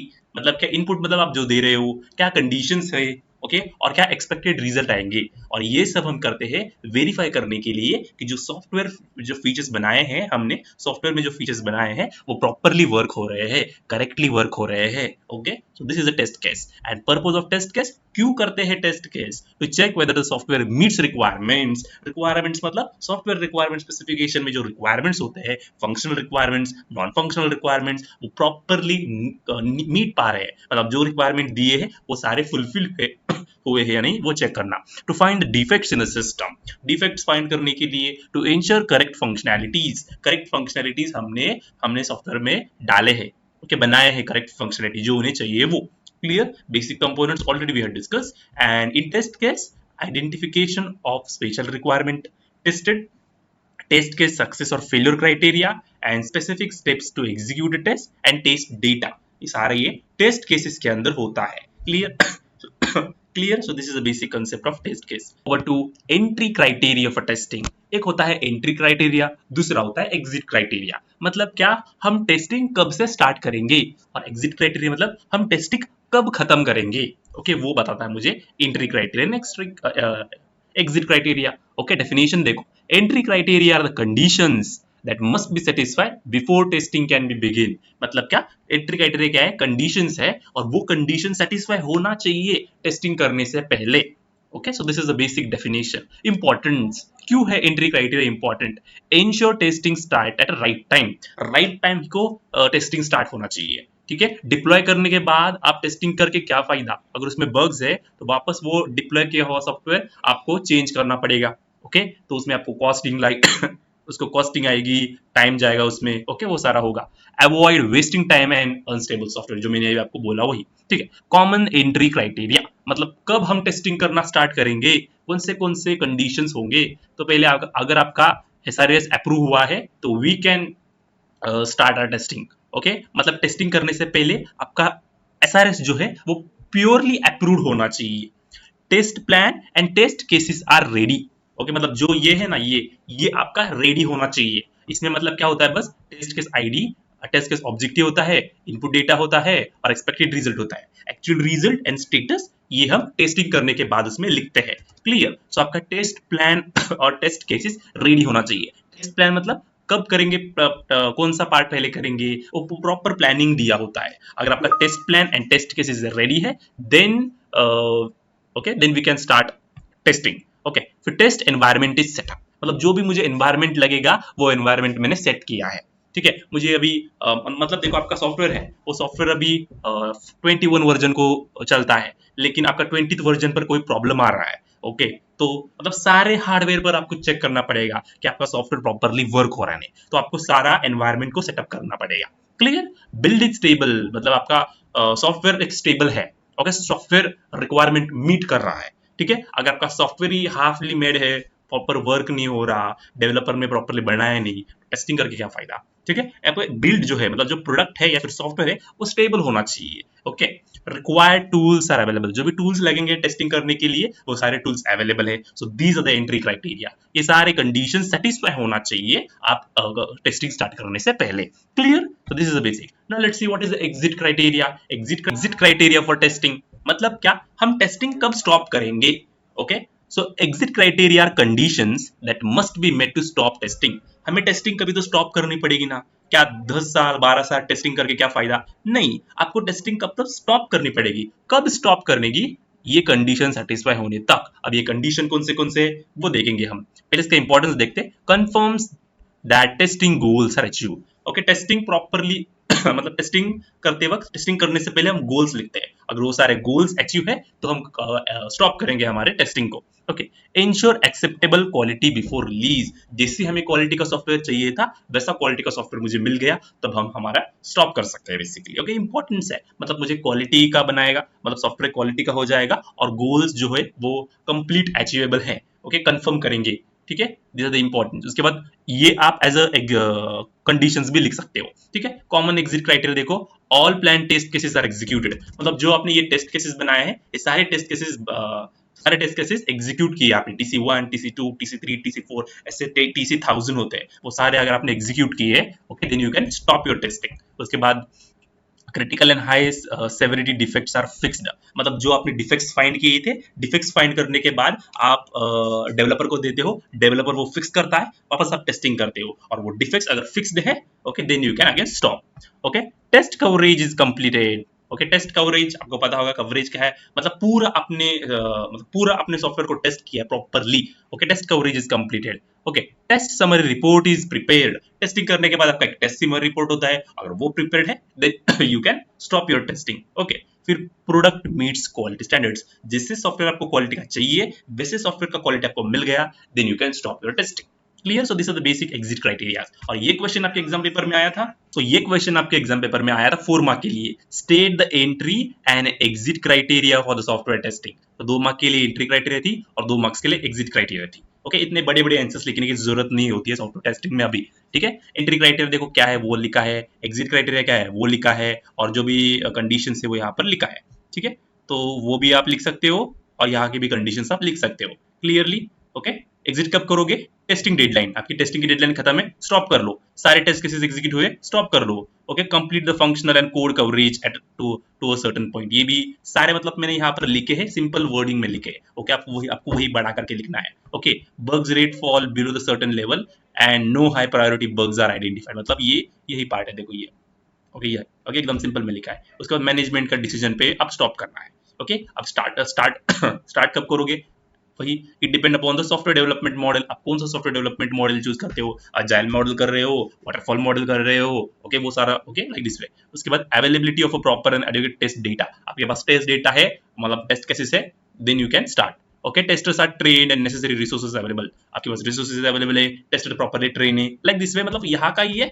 Okay, वही का मैंने लिया है लेकिन सिंपल वर्डिंग में आपको यहाँ पर लिखा है। ओके, आपके खुद के वर्ड में आपको लिखना होता है पेपर। ओके, आई होप आपको entry criteria and exit criteria समझ में आया है। ओके, नाउ लेट्स ओके, ये क्या है, ओके, यहाँ पर समरी है, you can watch it out. Okay, now let's C 1.4 point हम कर रहे हैं, methods of testing. Okay, I will use the pointer now. Methods of testing, और इसमें 2 मेथड्स है, static testing and dynamic testing. तो टेस्टिंग हम 2 प्रकार से करते हैं, एक तो स्टैटिक होता है, डायनेमिक होता है। बेसिक में बता देता हूँ, स्टैटिक मतलब क्या है, आप कोड एग्जीक्यूट नहीं करते, बिना कोड एग्जीक्यूट किए हुए आप सॉफ्टवेयर को टेस्ट करते हैं। डायनेमिक टेस्टिंग में क्या होता है, आप कोड को एग्जीक्यूट करते हैं, उसके बाद ही आप सॉफ्टवेयर को टेस्ट करते हैं, मतलब software is tested using executing the code and software is tested without executing the code. ठीक है, तो स्टैटिक टेस्टिंग के अंदर आता है review, walk through, inspection. Okay, अभी रिव्यू क्या है, वॉक थ्रू क्या है, इंस्पेक्शन क्या है वो देखेंगे, मतलब स्टैटिक टेस्टिंग ये मेथड्स यूज करके हम स्टैटिक टेस्टिंग को इंप्लीमेंट करते हैं। और डायनेमिक टेस्टिंग के अंदर होता है एक functional testing and non functional testing. Functional testing में हम unit testing, integration testing, system testing, user acceptance testing, ऐसे अलग अलग टेस्टिंग होते हैं। और नॉन फंक्शनल के अंदर परफॉर्मेंस टेस्टिंग होता है। सो ये सारा पार्ट है हमें अगले यूनिट में देखना है, लेवल्स ऑफ टेस्टिंग में। ओके, यूनिट नंबर 2 में ये इस साइड का टेस्टिंग, और ये हम इस वीडियो में कवर करने वाले यूनिट नंबर 1 में। क्लियर? ओके, ये क्वेश्चन आया था आपके 2 मार्क के लिए, define a static and dynamic testing in your MSBT paper. Okay, so what is a static testing? In a static testing, code is not executed. Okay, rather it manually checks the code, requirement documents and design documents to find error. मतलब क्या, code पर focus नहीं करते, हम manually code को check करते हैं, document को चेक करते हैं, डिजाइन डॉक्यूमेंट को देखते हैं और उस डॉक्यूमेंट से हम एरर फाइंड करने की कोशिश करती है. The main objective of this testing is to improve the quality of a software product by finding the error in early stage of development cycle. मतलब जब सॉफ्टवेयर डेवलप होता है ना, ओके मतलब जब रिक्वायरमेंट गैदरिंग होता है, डिजाइनिंग होता है और कोडिंग होता है, तब तक स्टैटिक टेस्टिंग को इंप्लीमेंट करते हैं. मतलब क्या, कोड अर्ली स्टेजेस में हम क्या करते हैं, सॉफ्टवेयर को टेस्ट करते हैं. ओके मतलब टेस्ट नहीं करते, बग्स को फाइंड करते हैं, डिफेक्ट्स को फाइंड करते हैं. क्लियर. उसके डायनेमिक टेस्टिंग क्या है? The dynamic testing is done by executing the program. The main objective of this testing is to confirm the software product works in a conformance with business requirement. मतलब SRS में जो है उसके according हमारा सारा software properly work होता है and code execute करके हम डायनेमिक टेस्टिंग को इंप्लीमेंट करते हैं. Okay, this is the basic. अभी वापस मैं आपको बताता हूँ static testing. So let's see static testing again. So static testing is a type of testing method where software is reviewed without executing the code. Okay, मतलब हम test करते हैं without executing the code. Purpose क्या है? To find the error early. Early find करना. Software develop होने से पहले ही जो भी एरर आएंगे वो स्टैटिक टेस्टिंग में हम करते हैं, स्टैटिक टेस्टिंग में करते हैं. To improve quality for document and code, तो डॉक्यूमेंटेशन हम प्रॉपर्ली चेक करते हैं. ओके, स्टैटिक टेस्टिंग में तो उसकी क्वालिटी को इंप्रूव करना. व्हाट इज टेस्टेड, हम क्या क्या टेस्ट करते हैं स्टैटिक टेस्टिंग में? रिक्वायरमेंट मतलब एसआरएस को टेस्ट करते हैं, डिजाइन डॉक्यूमेंट्स मतलब जो भी डॉक्यूमेंट्स लगेंगे, ओके वो सारे डिजाइनिंग ओके वो चेक करेंगे, टेस्ट करेंगे. Source code without running it, मतलब जो भी कोडिंग होगा वो देखेंगे, फॉर लूप ऐसा चल रहा है, ओके ये लाइब्रेरी इंपोर्टेड है, ओके ये कंडीशन यूज हुआ है, कि ऐसे मैन्युअली हम चेक करेंगे लेकिन रन नहीं करेंगे. ये सारा हम स्टैटिक टेस्टिंग में करते हैं. तो static testing is implemented in which phases? Requirement gathering phase, designing phase, planning phase and coding phase. और कोडिंग में एग्जीक्यूट नहीं, बिना एग्जीक्यूट होने से पहले तक. ओके, और कौन से टेक्निक? सो स्टैटिक टेस्टिंग को इंप्लीमेंट करने के लिए हम कौन से टेक्निक लेते हैं? First is review. रिव्यू करना, हर एक 2 वीक के बाद रिव्यू लेंगे कि ऐसा प्रोग्रेस है, ओके वो सारा करना. बेसिकली आप क्या लिख सकते हो इसके अंदर? Checking work to make sure it is correct and meet requirements. Okay, ऐसा आप लिख सकते हो. मतलब क्या, हर 2 वीक के बाद रिव्यू लो, प्रॉपर्ली वर्क कर रहे हैं. Okay, this is review. Okay, so कौन रिव्यू लेता है? मैनेजर रिव्यू लेता है. उसके बाद वॉक थ्रू. वॉक थ्रू क्या होता है? स्टेप बाय स्टेप आप चलते जाओ, ओके स्टेप बाय स्टेप आप प्रोसेस से जाओ, like this way, going through the work step by step and explaining it to the others. This is the definition of walk through. Walk through मतलब क्या? Step by step आप process समझते जाओ, दूसरों को बताते जाओ, हेल्प करते जाओ. ओके, इंस्पेक्शन मतलब क्या? Carefully examine the work. Okay, जो आप जब भी आप काम कर रहे हो, सारे टीम काम कर रही होती है ना, तो केयरफुली उसको एब्जर्व करो, इंस्पेक्ट करो कि कौन काम कर रहा है, प्रॉपर्ली कर पा रहा है नहीं, ओके सारे रिक्वायरमेंट्स फुलफिल हो रहा है, वो इंस्पेक्शन करो. कोड रिव्यू मतलब क्या? सोर्स कोड को देखो, सोर्स कोड देखो प्रॉपर्ली है या नहीं, हम कैसे इंप्रूव कर सकते हैं, क्या एरर्स रिमूव करेंगे, ओके और वो कोड स्टैंडर्ड्स फॉलो कर रहा है नहीं, इंडस्ट्री स्टैंडर्ड्स, ओके वो सारा देख लो. इसके बजाय और होता है, ओके और भी टेक्निक्स हो सकते हैं. तो बेसिकली ये टेक्निक्स हम यूज करते हैं स्टैटिक टेस्टिंग के अंदर. ओके, उसके बाद एडवांटेजेस देखो क्या है स्टैटिक टेस्टिंग क्या? Finds defect at an early stage. Early stage मतलब क्या? हम रिक्वायरमेंट गैदरिंग करते वक्त, प्लानिंग करते वक्त, डिजाइनिंग करते वक्त एंड कोडिंग करते वक्त स्टैटिक टेस्टिंग को इंप्लीमेंट करते हैं. Reduce cost and rework. Cost आगे जाके एरर आने से पहले अर्ली स्टेज में एरर को ढूंढो, उसको सॉल्व करो वही के. नो एग्जीक्यूशन एनवायरमेंट रिक्वायर्ड, इसको एग्जीक्यूट नहीं करना, उसके लिए इसका कोई एनवायरमेंट नहीं लगेगा. ठीक है, एग्जांपल देखो, checking SRS for missing and unclear requirements. SRS को देखो क्या मिसिंग है, क्या अनक्लियर रिक्वायरमेंट्स है. Okay, this is example of static testing. Now let's move forward to the dynamic testing. तो डायनामिक टेस्टिंग के अंदर आपका क्या होता है? Software is tested by executing the code. आपको कोड एग्जीक्यूट करना पड़ेगा. ओके, पर्पस देखो to verify the actual behaviour of the software. आपने स्टैटिक टेस्टिंग के अंदर देखा कि ओके ये सारे फीचर्स है, लेकिन वो फीचर्स प्रॉपर्ली वर्क हो रहे हैं या नहीं, वो आपको कोड रन करके ही देखना पड़ेगा. And we done it in a dynamic testing. Clear? To ensure the system work as expected. जो मैंने अभी वही बोला आपको, वही सिस्टम प्रॉपर्ली वर्क हो रहा है वो देखने के लिए. टेस्टेड क्या टेस्ट करते हैं हम? फंक्शनल बिहेवियर मतलब फंक्शनल रिक्वायरमेंट्स, परफॉर्मेंस मतलब non functional requirement, performance, security, usability, this are your non functional requirement. तो functional requirements and non functional requirement basically हम टेस्ट करते हैं in dynamic testing. Okay, types of dynamic testing मतलब techniques कौन से होते हैं? Unit testing, integration testing, system testing and acceptance testing. Okay, unit testing मतलब छोटे छोटे पार्ट्स को टेस्ट करना. इंटीग्रेशन टेस्टिंग मतलब छोटे छोटे पार्ट्स को इंटीग्रेट करो, कंबाइन करो और उसको टेस्ट करो. सिस्टम टेस्टिंग मतलब छोटे छोटे इंटीग्रेटेड पार्ट है ना, उनको एकत्रित करो पूरा एक स्मॉल स्मॉल मॉडल को, एक कंप्लीट सिस्टम बनाओ और उसको टेस्ट करो। और एक्सेप्टेंस टेस्टिंग मतलब क्या, जो आपने जो सॉफ्टवेयर बनाया है वो क्लाइंट को दिखाओ, क्लाइंट वो एक्सेप्ट करेगा।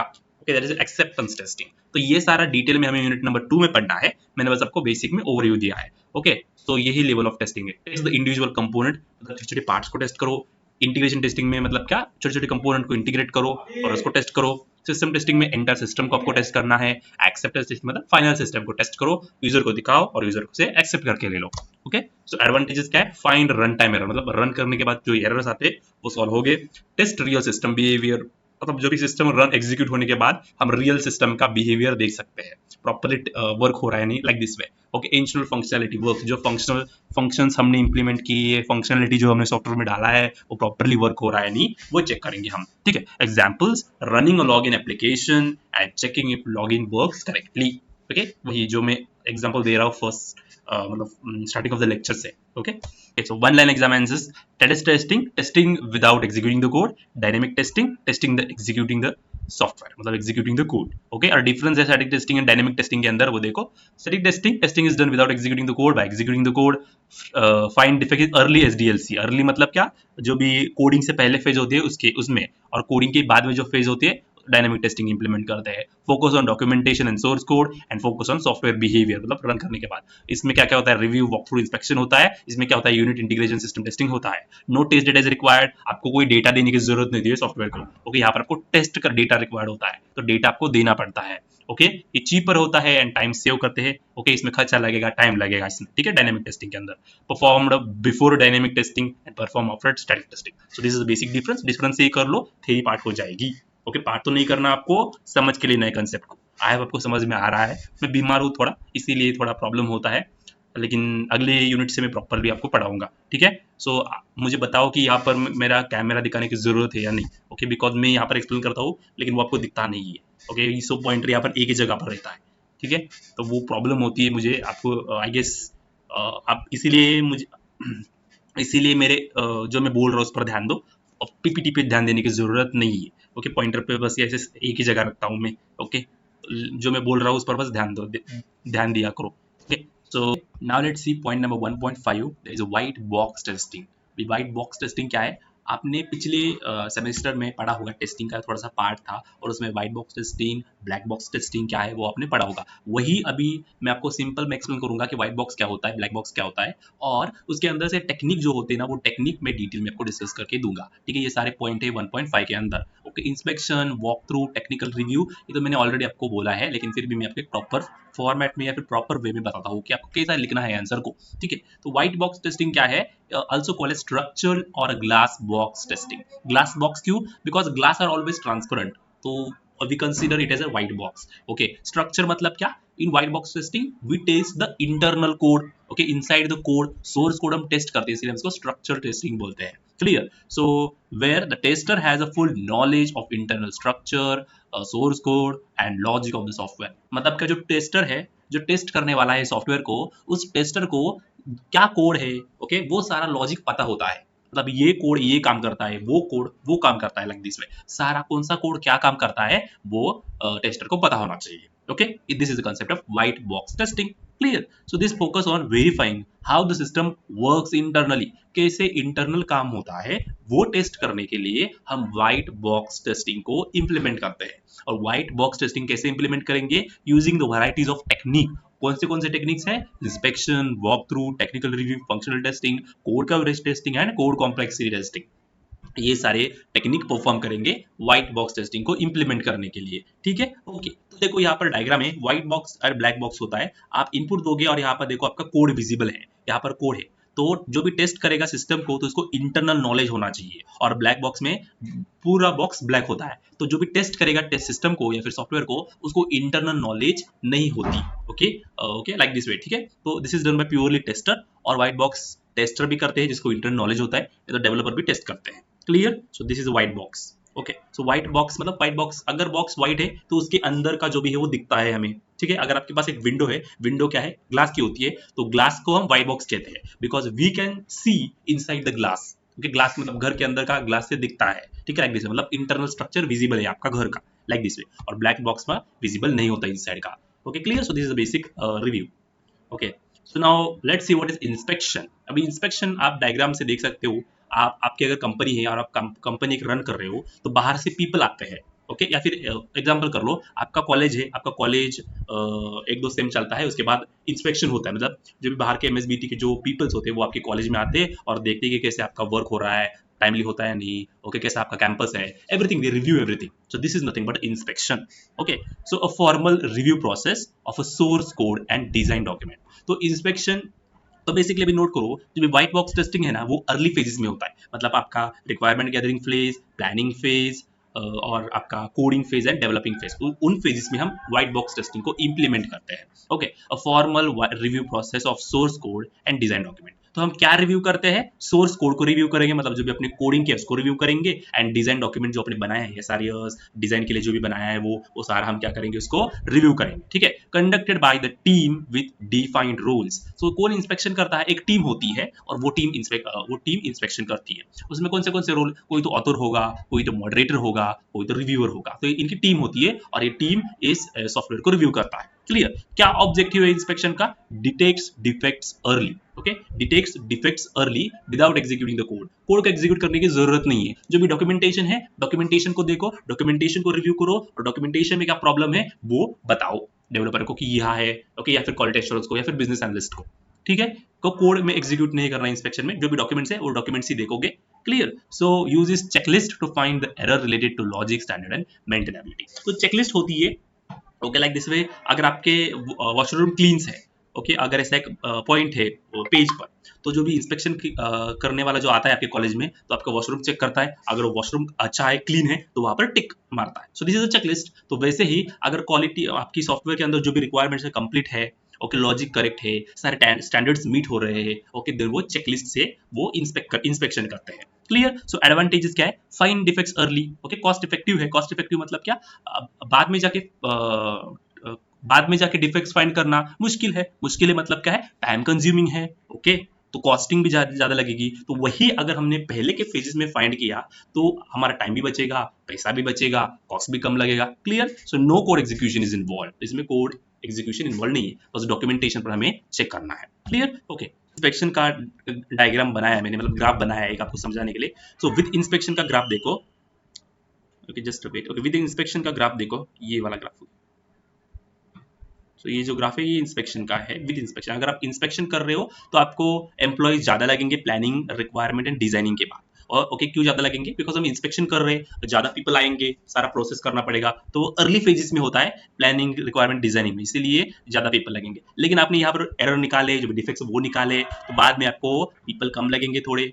ओके, लाइक दिस वे। ठीक है, पीपल भी कम लगेंगे और आपका टाइम भी बचेगा। क्लियर? तो देखो यहाँ पर देखो, without inspection planning, requirement, designing करने के लिए कम पीपल, कम यूज है, लेकिन बाद में एरर आ सकता है, उसके बाद में एरर आया तो मुझे एम्प्लॉय भी ज्यादा लगेगा, टाइम भी ज्यादा लगेगा। Clear? So this is a without inspection. समझ में आया? So this is a scenario that I am going to explain using this graph. Okay, so okay, now let's see what is walk through. Walk through मतलब step by step, जो भी step by step आपने जो काम किया है ना वो एक्सप्लेन करो। किसको एक्सप्लेन करो? जो भी रिव्यू करने आए हैं उनको एक्सप्लेन करो, या फिर आपके टीम मेंबर्स को एक्सप्लेन करो, वो ये। ठीक है, so an informal review led by the author of the code. Author of the code मतलब जो कोड बनाता है, कोड कौन बनाता है? डेवलपर बनाता है। क्लियर? सो डेवलपर को इनफॉर्मल रिव्यू देना पड़ता है, बिकॉज कोई रिव्यू देगा वो द ऑथर, मतलब developer explains the logic step by step to peers. अभी पीयर्स मैंने क्या है? पीयर्स मतलब जो रिव्यू करने के लिए आते हैं वो लोग या फिर उनके team members. Clear? So this are the peers. So developer explain the code logic step by step to a peers. Peers मतलब जो रिव्यू करने के लिए आते हैं वो। ठीक है, clear? So feedback and suggestions are encouraged. जो स्टेप बाय स्टेप अगर हमारे डेवलपर ने एक्सप्लेन किया पीयर्स को, तो पीयर्स उनको क्या देते हैं? फीडबैक्स देते हैं या फिर सजेशन देते हैं। Clear? So this is a walk through. Okay, मतलब स्टेप बाय स्टेप सारा प्रोसेस को एक्सप्लेन करना। ठीक है, एडवांटेजेस क्या है? नॉलेज शेयर करते हैं। ठीक है, अर्ली डिफेक्ट डिटेक्शन। अभी व्हाइट बॉक्स टेस्टिंग हम अर्ली स्टेजेस में डालते हैं, तो ऑब्वियसली वॉक थ्रू भी व्हाइट बॉक्स टेस्टिंग के अंदर ही है, तो वो भी अर्ली डिफेक्ट डिटेक्ट करेगा। Clear? So less structured then inspection. इसमें स्ट्रक्चर्ड नहीं है। ठीक है, कोई ऐसे चेक लिस्ट एंड ऑल वैसा नहीं होता। ओके, बस उनको एक्सप्लेन करना है और वो सजेशन देंगे। Clear? So this is a walk through. Okay, now technical review. Technical review मतलब a peer review performed by the technical expert. Peer review मतलब टीम होगी एक रिव्यू करने की, वो रिव्यू करेंगे। कौन रिव्यू करेगा? टेक्निकल एक्सपर्ट्स होते हैं, वो रिव्यू करेंगे। अभी क्या रिव्यू करेंगे मतलब अभी इनका किस पर फोकस होगा? कोड करेक्टनेस, वो कोड देखेंगे, कोड में कोई प्रॉब्लम है या नहीं वो देखेंगे, या फिर डिजाइन डिसीजन लेंगे कि ऐसा डिजाइन होना चाहिए, वैसा डिजाइन होना चाहिए, वो बताएगा। फिर कंप्लायंस विद स्टैंडर्ड्स, अगर स्टैंडर्ड्स को ये फॉलो नहीं हो रहे हैं आईटी इंडस्ट्री के, ओके, या फिर गवर्नमेंट्स के, वो बताएंगे कि ये रूल या फिर ये स्टैंडर्ड फॉलो नहीं हो रहा है, ये आपका ये जो सॉफ्टवेयर बना रहे हो ये रूल ये फॉलो नहीं कर रहा है गवर्नमेंट का, तो ये रूल फॉलो होना चाहिए, ओके, लाइक दिस वे, ठीक है। परफॉर्मेंस क्या है हमारे सॉफ्टवेयर की और मेंटेनेबिलिटी क्या है, वो सारे चीज चेक करते हैं। कौन चेक करता है? टेक्निकल एक्सपर्ट चेक करते हैं, ठीक है। सो this is a technical review, ये सारा टेक्निकल रिव्यू के अंदर होता है। क्लियर? एडवांटेजेस क्या है? इंप्रूव टेक्निकल क्वालिटी, हमारे सिस्टम की टेक्निकल क्वालिटी इंप्रूव करने के लिए हम टेक्निकल रिव्यू करते हैं, okay. May not follow strict procedures, तो स्ट्रिक्ट प्रोसीजर यहाँ पर भी नहीं होता, ओके। मतलब जाओ चेक करो एवरीथिंग, बताओ उनको, like this is a technical review. Clear? Now fourth one is functional testing. Functional testing मतलब अभी क्या, ओके। सो फंक्शनल रिक्वायरमेंट्स आपको पता है, फंक्शनल रिक्वायरमेंट्स क्या होता है, ओके, ये तो आपको पता होगा आई गेस, ओके, आपको पता है तो please give in comment, okay. So test internal functions, methods and procedures, okay. So functional testing के अंदर क्या करते हैं हम, जो भी कोड होगा ना उस कोड को टेस्ट करेंगे। अभी कोड के अंदर क्या क्या होता है, आपके फंक्शंस होते हैं, आपके मेथड्स होते हैं, आपके प्रोसीजर्स होते हैं, वो सारी चीज क्या हम टेस्ट करेंगे, ठीक है। Ensure each function work correctly according to the logic and control flow, मतलब हर एक फंक्शन को टेस्ट करेंगे, हर एक फंक्शन प्रॉपर्ली वर्क होता है नहीं। अगर लॉगिन का एक फंक्शन है तो लॉगिन सक्सेसफुल होता है या नहीं, ओके। लॉगिन अगर यूजर नेम पासवर्ड करेक्ट डाला तो प्रॉपर्ली लॉगिन होता है नहीं, वो चेक करेंगे, ठीक है। उसका लॉजिक करेक्ट है, अगर user name is equal to valid and password is equal to valid then only open the page, okay. अगर user name is valid and password is invalid then don't open the login page. ऐसा ये सारा function check करते हैं, okay. तो हम user interface नहीं check करेंगे, हम कोड को चेक कर रहे हैं, ठीक है। मैंने बस एग्जांपल बोला आपको यहाँ पर, ठीक है। Often done at unit testing level, unit testing मतलब छोटे छोटे मॉड्यूल्स को, छोटे छोटे फंक्शंस को टेस्ट करना, और वो फंक्शनल टेस्टिंग हम इंप्लीमेंट करते हैं यूनिट टेस्टिंग के लिए। तो यूनिट टेस्टिंग क्या है वो अगले वीडियो में या फिर अगले यूनिट में हम डिस्कस करने वाले हैं। क्लियर? सो एडवांटेजेस क्या है? Validates internal logic, internal logic मतलब इंटरनल जो भी फंक्शंस है वो प्रॉपर्ली वर्क हो रहे हैं, सारे लॉजिक परफेक्ट है, ओके, वो चेक करने के लिए काम करते हैं हम functional testing, okay. Does not focus on user interface behaviour, अभी मैंने आपको बोला, ठीक है। सो this is basic functional testing. Now code coverage testing, very important, ये क्वेश्चन आ सकता है आपके एग्जाम में, ठीक है। What is code coverage testing? तो इसके अंदर देखो, कोड कवरेज मतलब क्या, major how much code is executed during the testing, कितना कोड आपने एग्जीक्यूट किया है, कितना कोड आपने टेस्ट किया है during testing phase, this is the code coverage. नाम पे कोड कवरेज, कितना कोड आपने कवर किया है, कवर मतलब एग्जीक्यूट किया है टेस्टिंग करते वक्त, नाम में ही सब इसकी डेफिनेशन है। और इसके अंदर बहुत सारे टाइप्स है, एक है स्टेटमेंट्स कवरेज, मतलब कितने स्टेटमेंट्स आपने कवर किए, ओके, मतलब इफ, प्रिंटफ, स्कैनफ, ओके, या फिर अलग अलग स्टेटमेंट होते हैं ना, वो कितने स्टेटमेंट्स आपने टेस्ट किए। ब्रांच कवरेज मतलब क्या, ब्रांच होती है, branch if, if else, else, ऐसे, okay, like this way, this is branch coverage. Conditional coverage मतलब आपके कोड में कंडीशंस होते हैं, A is greater than B and B is greater than C, तो ये कितने कंडीशन आपने कवर किए। पाथ कवरेज मतलब क्या, आपके कोड को एग्जीक्यूट करने के लिए बहुत सारे पाथ्स होते हैं। एग्जीक्यूट मतलब आपको एक ऑपरेशन परफॉर्म करना है, लॉग आउट पेज पर जाना है, तो लॉग आउट पेज पर जाने के लिए आप होम पेज पर सेटिंग्स में जाके लॉग आउट को जा सकते हैं, नहीं तो डायरेक्टली आपका सेटिंग्स में जाके लॉग आउट को जा सकते हैं। ऐसे अलग अलग पाथ होते हैं, तो वो सारे पाथ प्रॉपर्ली एग्जीक्यूट होते हैं नहीं, वो चेक करेंगे, ठीक है। This is nothing but a path coverage, okay. The formula to calculate the code coverage is, code coverage का फॉर्मूला देखो, number of lines of code executed divided by total number of lines of codes in a system component, मतलब एक system है तो system के अंदर कितने lines of code है डिवाइडेड बाय कितने लाइंस आपने एग्जीक्यूट किए हैं इनटू 100, तो आपको एक परसेंटेज मिल जाएगा, तो वो परसेंटेज आपका कोड कवरेज होगा। अगर आपके कोड में 10,000 लाइंस है तो आप कैसे करोगे 10,000 lines, okay. So this is 10,000 lines divided by कितने आपने टेस्ट किए, मैंने 900 को टेस्ट किया, 900 लाइन टेस्ट की इनटू 100, तो जो भी ये परसेंटेज आएगा उतना आपका कोड कवरेज, मतलब इतना आपने कोड को टेस्ट किया है। Clear? So this is basic code coverage testing. Advantages क्या है? आइडेंटिफाइज अनटेस्टेड कोड, मतलब जो बचा हुआ परसेंटेज होगा ना वो आपका अनटेस्टेड कोड है, उतना परसेंट आपने अनटेस्ट किया है, मतलब आपने टेस्ट ही नहीं किया, आपको टेस्ट करने की जरूरत है, लाइक दिस वे, ठीक है। High coverage does not guarantee defect free software, अगर आपने हाई कवरेज किया, आपने 10,000 में से 10,000 लाइंस आपने कवर किया, मतलब ऐसा नहीं है कि अपना आपके सॉफ्टवेयर में डिफेक्ट ही नहीं आएगा, ऐसा नहीं, ठीक है। कवरेज मतलब क्या, आपने प्रॉपर्ली टेस्ट किया है लाइन कोड को, लेकिन क्या है इसका ये मतलब नहीं है कि अगर आपने प्रॉपर्ली 10,000 लाइंस एग्जीक्यूट किए, ओके, या फिर टेस्ट किए तो एरर नहीं आएगा, एरर आ सकता है, ओके। अभी क्यों आ सकता है, ओके, वो आपको अभी यूनिट टेस्टिंग में पता चलेगा, ठीक है। तो आप छोटे छोटे यूनिट को टेस्ट कर रहे हो यहाँ पर, ठीक है, मतलब आप एक ही मॉड्यूल को टेस्ट कर रहे हो, एक ही मॉड्यूल में एरर नहीं आएगा, लेकिन अब जब इंटीग्रेट करने जाओ ना तब एरर आता है, ठीक है, like this way, okay. Now let's move for the first common coverage type inside the code coverage, that is a statement coverage. अब स्टेटमेंट मतलब क्या, जो हर एक लाइन होती है कोड के अंदर उसको हम कहते हैं स्टेटमेंट्स। ओके, तो कितने स्टेटमेंट्स आपने, कितने लाइंस ऑफ कोड आपने एग्जीक्यूट किए, that tells under the statement coverage. So measure whether each line of code is executed. Okay, कितने लाइन ऑफ कोड एग्जीक्यूट किए आपने, तो यहाँ पर देखो the number of statements that have been successfully executed in the program source code is nothing but your statement coverage। तो statement coverage को आप कैसे फाइंड कर सकते हो, number of statement executed divided by total number of statements into 100। आपके पास कितने number of statement है, 1000 नंबर ऑफ स्टेटमेंट्स है, ओके, डिवाइडेड बाय कितने स्टेटमेंट्स आपने एग्जीक्यूट किए into 100। ओके, तो आपको स्टेटमेंट कवरेज आपको मिल जाएगा। Clear. Ensure that all code statements are tested at least once. आपको स्टेटमेंट कवरेज क्या इंश्योर करता है कि आपके जो भी कोड है उस कोड में जितने भी स्टेटमेंट्स है वो एटलीस्ट वन टाइम टेस्ट होने चाहिए, एटलीस्ट वन टाइम एग्जीक्यूट होना चाहिए। Clear. Okay, example, if a function has 10 line of code. Okay, function में अभी यहाँ पर इसीलिए मैंने बोला आपको यूनिट टेस्टिंग में आपको समझ में आएगा कि क्यों एरर आते हैं। ठीक है, अभी हम एक फंक्शन की तरफ से बोल रहे हैं, क्योंकि फंक्शन की पॉइंट ऑफ व्यू से चेक कर रहे हैं। ओके, आपके एक फंक्शन है और इस फंक्शन के अंदर 10 लाइंस है। ठीक है, और statement coverage ensure that each line is executed during testing. तो हर एक लाइन टेस्ट होनी चाहिए। ओके, मतलब एग्जीक्यूट करेंगे, रन करने के बाद हर एक स्टेटमेंट रन होनी चाहिए, हर एक स्टेटमेंट वर्क होनी चाहिए, उसका वर्किंग हमने जानना चाहिए कि ये स्टेटमेंट एक प्रॉपर्ली एग्जीक्यूट हो रही है नहीं।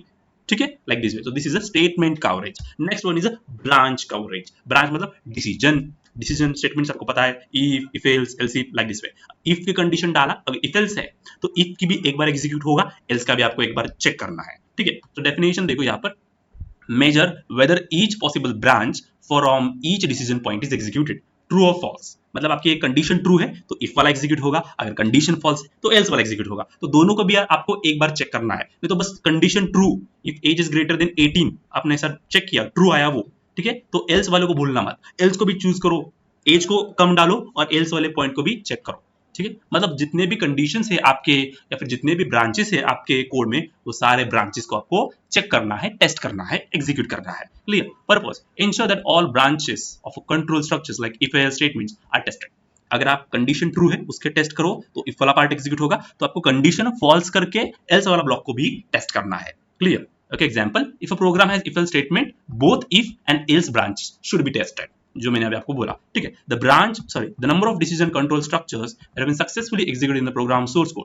Okay, this is called your branch coverage. ठीक है, तो कैसे फाइंड करेंगे, नंबर ऑफ डिसीजन और ब्रांच आउटकम एक्सरसाइज, मतलब कितने ब्रांचेस आपने टेस्ट किए, divided by total number of branches in your source code. कितने ब्रांचेस है आपके सोर्स कोड में, डिवाइडेड बाय कितने ब्रांचेस आपने टेस्ट किए अपने सोर्स कोड में, डिवाइडेड बाय टोटल कितने ब्रांचेस है आपके सोर्स कोड में, into 100। This is your branch coverage. Clear. Let's move to the functional coverage. Functional coverage मतलब क्या, देखो, मेजर वेदर ईच फंक्शन और subroutine is code is called. मतलब आपके पास एक प्रोग्राम में 4 अलग अलग फंक्शन है, तो हर एक फंक्शन को कॉल करो, हर एक फंक्शन को कॉल करके देखो, कॉल करने के बाद देखो कि उसके अंदर का कोड सारा एग्जीक्यूट हो रहा है नहीं प्रॉपर्ली। ठीक है, एग्जांपल में बता रहा हूं आपको, आपका एक कैलकुलेटर बना रहे हो और कैलकुलेटर के अंदर 4 फंक्शंस बनाए, function add, function subtract, function division, function multiplication. अगर आपने एडिशन फंक्शन को चेक करके टेस्ट करके छोड़ा, okay, then multiplication, division, subtraction, इन तीनों को भी आपको टेस्ट करना पड़ेगा। बस एडिशन को टेस्ट करके मत छोड़ना, बाकी जो भी फंक्शन है उनको भी आपको टेस्ट करना है। सो this is your function coverage. Clear. Purpose, ensure that all functions in the code are invoked during testing. Simple. Okay. Example, in a class with multiple methods, function coverage ensure that each method is called at least once. वही जो मैंने आपको बोला। ठीक है, the number of functions that are called and executed at least once in a source code is called a function coverage. Function coverage को कैसे define कर सकते हैं, कितने नंबर ऑफ फंक्शन को कॉल किया। अगर 4 फंक्शन है, 4 में से 3 फंक्शन को आपने कॉल किया, तो नंबर ऑफ फंक्शन कॉल 3। आपके पास कितने नंबर ऑफ टोटल फंक्शन है 4, और इनटू 100, तो आपको एक परसेंटेज मिल जाएगा। तो इतना आपका फंक्शन कवरेज होगा। ओके, इतना आपने फंक्शनल कवरेज को इंप्लीमेंट किया आपके प्रोजेक्ट में। Clear. Okay, now let's move to the condition coverage. Condition मतलब जो भी कंडीशंस होती है, हर एक कंडीशन को आपको टेस्ट करना है, ट्रू भी फॉल्स भी। ठीक है, लाइक दिस है। ठीक है, definition, measure whether each boolean sub expression is evaluated to both true and false. Okay, example देखो यहाँ पर, if a compound condition like A and B, both a and b should be tested for true and false। तो आपको a की value बदलनी है और b की वैल्यू बदलनी है, मतलब दोनों को भी ट्रू डालना है, दोनों को भी फॉल्स डालना है। पहले एक a को ट्रू डालो, b को फॉल्स डालो, a को फॉल्स डालो, b को ट्रू डालो, ऐसे अलग अलग करके आपको उस कंडीशन को टेस्ट करना है। ठीक है, तो कंडीशन को टेस्ट करना is nothing but your condition coverage. तो कैसे फाइंड कर सकते हैं कंडीशन कवरेज को? The number of boolean conditions expression statements executed in a conditional statement is known as your conditional coverage. Okay, condition coverage can be defined using number of executed operands, कितने number of operands आपने execute किए। Operands मतलब आपको पता है A B C, and operator मतलब plus minus, ये तो आपको पता होगा, आई गेस आप थर्ड ईयर में आए हो। ठीक है, divided by total number of operands, कितने ऑपरेंड्स है आपके कोड में, डिवाइडेड बाय सॉरी कितने ऑपरेंड्स आपने टेस्ट किए एग्जीक्यूट किए, डिवाइडेड बाय कितने ऑपरेंड्स है आपके कोड में इनटू 100, तो आपको कंडीशन कवरेज मिल जाएगा। Clear? So let's move to the path coverage. Path coverage अभी क्या है? ऑल पॉसिबल पाथ, कितने पॉसिबल पाथ है आपको एग्जीक्यूट करने के लिए आपका फंक्शन, वो सारा के सारे पाथ को आपको टेस्ट करना है। अगर आप 4 वेज से उस फंक्शन को कॉल करना है, सॉरी अगर आप 4 वे से उस फंक्शन को कॉल कर सकते हो, तो चारों वेज को आपको टेस्ट करना पड़ेगा। ठीक है, लाइक दिस है। ठीक है, मतलब आपको एग्जांपल देता हूं मैं वापस। आपको लॉग आउट करना है, ओके, मैंने आपको बोला वही, अगर लॉग आउट करना है तो लॉग आउट करने के 2 वेज हो सकते हैं। एक तो डैशबोर्ड से लॉग आउट करो, नहीं तो आपको सेटिंग में जाके आपको लॉग आउट करने का ऑप्शन, तो दोनों भी वे से लॉग आउट करने की कोशिश करो। ये मैंने यूजर इंटरफेस के पॉइंट व्यू से बोला, लेकिन आपको यही आपको आपके कोड में इंप्लीमेंट करना है। कोड में इंप्लीमेंट कैसे करेंगे देखो, for a function with multiple nested loops and conditional path coverage would ensure all execution routes are tested। मतलब एक फंक्शन है, उस फंक्शन के अंदर मल्टीपल लूप्स है, और उस मल्टीपल लूप्स के अंदर मल्टीपल कंडीशंस है, और उसके अंदर मल्टीपल पाथ है, तो हर एक पाथ, हर एक कंडीशन, हर एक लूप आपको टेस्ट करना है, हर एक पाथ को टेस्ट करना है। Clear? So this is your path coverage. Purpose क्या है? Ensure that all possible execution path are tested. जो भी एग्जीक्यूशन पाथ है सारा वो टेस्ट होगा। Clear? So this is a path coverage. अब लाइन कवरेज क्या है, लूप कवरेज क्या है? ओके देखो, सो लाइन कवरेज मतलब क्या? Measure the number of executed lines divided by the total number of lines. वही जो मैंने आपका फर्स्ट पर देखा, वही मतलब क्या? If a file has 100 lines and 80 lines are executed during the testing, line coverage will be 80। मतलब जो मैं इसकी बात कर रहा हूं ना, स्टेटमेंट कवरेज की, वही आपका लाइन कवरेज है। क्लियर? उसके बाद लूप कवरेज मतलब कितने बार आप लूप को एग्जीक्यूट किया, that is your loop coverage. Measure whether loops are executed and how many times, that is your loop coverage. ठीक है, आप ये देख लो, प्रॉपर सिंपल है, समझ में आ जाएगा। Okay, code complexity testing. अभी कॉम्प्लेक्सिटी मतलब क्या? टेस्ट करना कितना कॉम्प्लिकेटेड हमारा टेस्ट सॉरी कोड है। ओके, कितना भी कोड होगा, जो आप कोड लिखते हो, वो कोड कितना कॉम्प्लेक्स आपने लिखा है उसको देखना। ठीक है, so the code complexity testing checks how complicated the source code is. Okay, source code मतलब जो कोड आपने लिखा है वो। ठीक है, it measure how many decision points, मतलब कितना आपने इफ यूज किया, एल्स यूज किया, लूप यूज किया, स्विच केसेस यूज किया। ओके, और उस कोड में वो चेक करता है। अगर आपने बहुत सारे if else loop switch cases etcetera loops and all everything ज्यादा आपने यूज किया है, तो जितना ज्यादा डिसीजन पॉइंट्स उतना ज्यादा complex code. Clear? So more decision points more complex code. Okay, और इसको हम कहते हैं कोड कॉम्प्लेक्सिटी टेस्टिंग। ठीक है, the most common measure is cyclomatic complexity. So using cyclomatic complexity we can calculate the code complexity। ठीक है, मतलब कितना कॉम्प्लिकेटेड हमारा कोड है। ओके, सोर्स कोड है। Clear? Now why it is important, क्यों इंपॉर्टेंट है? Complex code is hard to understand. Okay, पढ़ने के लिए मुश्किल होते हैं। अगर आपका कोड कॉम्प्लेक्स है, आपका सब्जेक्ट कॉम्प्लेक्स है, तो समझता नहीं है कुछ। वैसा ही अगर कोड कॉम्प्लेक्स है तो समझने के लिए बहुत मुश्किल होता है। क्लियर? Difficult to test. अगर आपका कॉम्प्लिकेटेड है कोड, तो टेस्टिंग करना डिफिकल्ट हो जाता है। हर एक लूप को टेस्ट करना, हर एक पाथ को टेस्ट करना, हर एक कंडीशन को टेस्ट करना। Okay, more likely to contain bugs. अगर आपके पास बहुत डिसीजन पॉइंट्स है तो बग्स बहुत हो सकते हैं। ठीक है, हार्डर टू मेंटेन करने के लिए मुश्किल है। This is why we require code complexity testing. देखो अभी यहाँ पर देखो एग्जांपल है, इसमें 2 डिसीजन पॉइंट्स है। यहाँ पर एक डिसीजन पॉइंट है, यहाँ पर एक डिसीजन पॉइंट है, तो यहाँ पर 2 डिसीजन पॉइंट है, और यहाँ पर देखो, यहाँ पर बस मैंने एक ही डिसीजन पॉइंट क्रिएट किया है 1। So this code is much simpler than this code. So this code is complex and this is not complex. Why? Because हमने यहाँ पर 2 डिसीजन पॉइंट यूज किए, और यहाँ पर बस मैं एक ही डिसीजन कोड यूज किया है। Okay, like this decision point. So code complexity testing ensures that code is simple, readable and easy to test. Is nothing but a code complexity. Clear? एकदम simple था बच्चों ये। ठीक है, now let's move forward to the black box testing. We have completed the white box testing.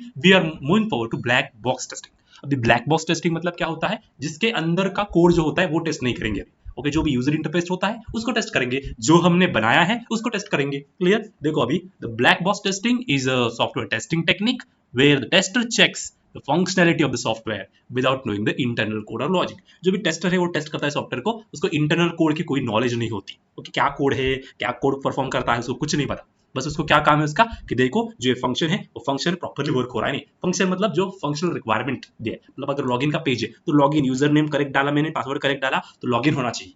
कुछ भी हो अंदर कैसा होता है उसको कुछ पता नहीं होता, लेकिन अभी लॉगिन पेज ओपन होना चाहिए। ठीक है, सो this is done in the black box testing. Clear? It focus on input and output based on requirement. ठीक है, अगर आपका रिक्वायरमेंट के अंदर आपको एज एंटर करनी है, तो एज आप इनपुट करोगे और उसका क्या आउटपुट आता है उस पर बस फोकस करते हैं हम ब्लैक बॉक्स टेस्टिंग के अंदर। तो ब्लैक बॉक्स टेस्टिंग के अंदर इसका कोड अंदर का कोड में पता नहीं होता।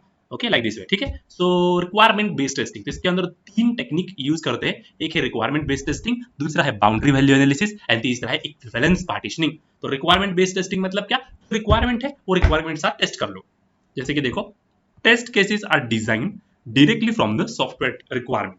जो एसआरएस होता है ना, वो एसआरएस के अंदर जो रिक्वायरमेंट है उससे टेस्ट केसेस बनाओ और उस टेस्ट केसेस को एग्जीक्यूट कर लो। This is nothing but requirement based testing. जो रिक्वायरमेंट है वो रिक्वायरमेंट ले लो, एसआरएस से सॉफ्टवेयर रिक्वायरमेंट ले लो, टेस्ट केसेस बनाओ और वो टेस्ट केसेस को एग्जीक्यूट करो। टेस्ट केसेस आपको पता है भी क्या होता है, वो हमने डिस्कस किया है ऑलरेडी, ठीक है। Ensure every requirement is tested and work accepted. जो भी रिक्वायरमेंट्स है वो सारे रिक्वायरमेंट आपने लिखे हैं आपके टेस्ट केसेस में एंड सारे आपने एग्जीक्यूट किए हैं और एग्जीक्यूट करने के बाद वो प्रॉपर्ली वर्क हो रहा है वो चेक कर लो। This is requirement based testing. Example देखो, एग्जांपल से आपको समझ में आ जाएगा। If a requirement says user must be able to log in with a valid user name और पासवर्ड, ये रिक्वायरमेंट है, एसआरएस में लिखा है। तो टेस्ट केसेस हम बनाएंगे। क्या टेस्ट केसेस बनाएंगे कि वैलिड लॉगिन होना चाहिए, इनवैलिड लॉगिन होना चाहिए या फिर एम्प्टी फील्ड्स। तो ये 3 टेक्निक यूज करेंगे। पहले करेक्ट यूजर नेम डालेंगे, करेक्ट पासवर्ड डालेंगे तो हमारा लॉगिन पेज ओपन होना चाहिए। So this is valid login. Invalid login मतलब क्या, गलत यूजर नेम डालेंगे, नहीं तो गलत पासवर्ड डालेंगे, नहीं तो गलत यूजर नेम डालेंगे, करेक्ट पासवर्ड डालेंगे, फिर लॉगिन बटन पर क्लिक करने के बाद क्या होता है देखेंगे, ठीक है। फिर एम्प्टी फील्ड मतलब यूजर नेम कुछ भी नहीं डालेंगे, पासवर्ड कुछ भी नहीं डालेंगे, बस लॉगिन बटन पर क्लिक करेंगे। अगर लॉगिन बटन पर क्लिक किया बिना यूजर नेम पासवर्ड डालता, अगर लॉगिन पेज अगर होम पेज ओपन हो गया हमारा, तो दिस इज क्लियर। सो ऐसे रिक्वायरमेंट से जो भी रिक्वायरमेंट थे उस बेसिस पर हम टेस्ट करेंगे। क्लियर। तो requirement based testing is a black box testing technique where test cases are created directly from the software requirements. Okay, यही जो मैंने आपको बोला ऊपर, the main goal is to verify that every requirement is correctly implemented.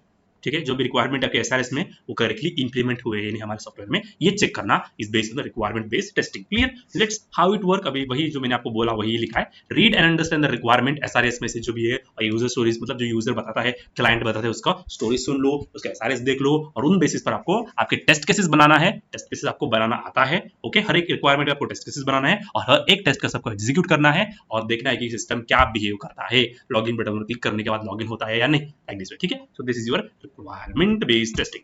Clear? Now let's see boundary value analysis. Test the boundary values of input ranges. मतलब क्या, जो भी बाउंड्री होती है उन बाउंड्री के वैल्यूज को चेक करना, ठीक है। This is nothing boundary value analysis. आपको समझ में नहीं आएगा, देखो एग्जांपल से समझता हूँ। अगर आपके पास एक फील्ड है ऐसी, ओके, आपका एक फॉर्म है और उस फॉर्म में आपको आपके मार्क्स एंटर करने हैं। तो मार्क्स या 1 से होते हैं 100 से होते हैं, ठीक है। वैलिड मार्क्स आपके क्या है, 1 से लेके 100 है। तो इनके बीच में आपको मार्क्स को एंटर करना है उस फील्ड में, 1 से लेके 100 के। तो 0 आप एंटर नहीं कर सकते और 101 आप एंटर नहीं कर सकते। So these are your boundary values. तो बाउंड्री वैल्यू कौन से 0 है, 1 है, 100 है, 101। So this is your boundary values, ठीक है। आपकी रेंज क्या है, 1 to 100। तो 1 to 100 जो भी हो गए वो सारे वैलिड हो गए। 1 का जो भी पहला होगा मतलब 0, दिस इज योर इनवैलिड। 100 के बाद जो भी होगा वो आपका इनवैलिड मतलब 101, ठीक है। यहाँ पर देखो, आपको यहाँ पर समझ में आ जाएगा।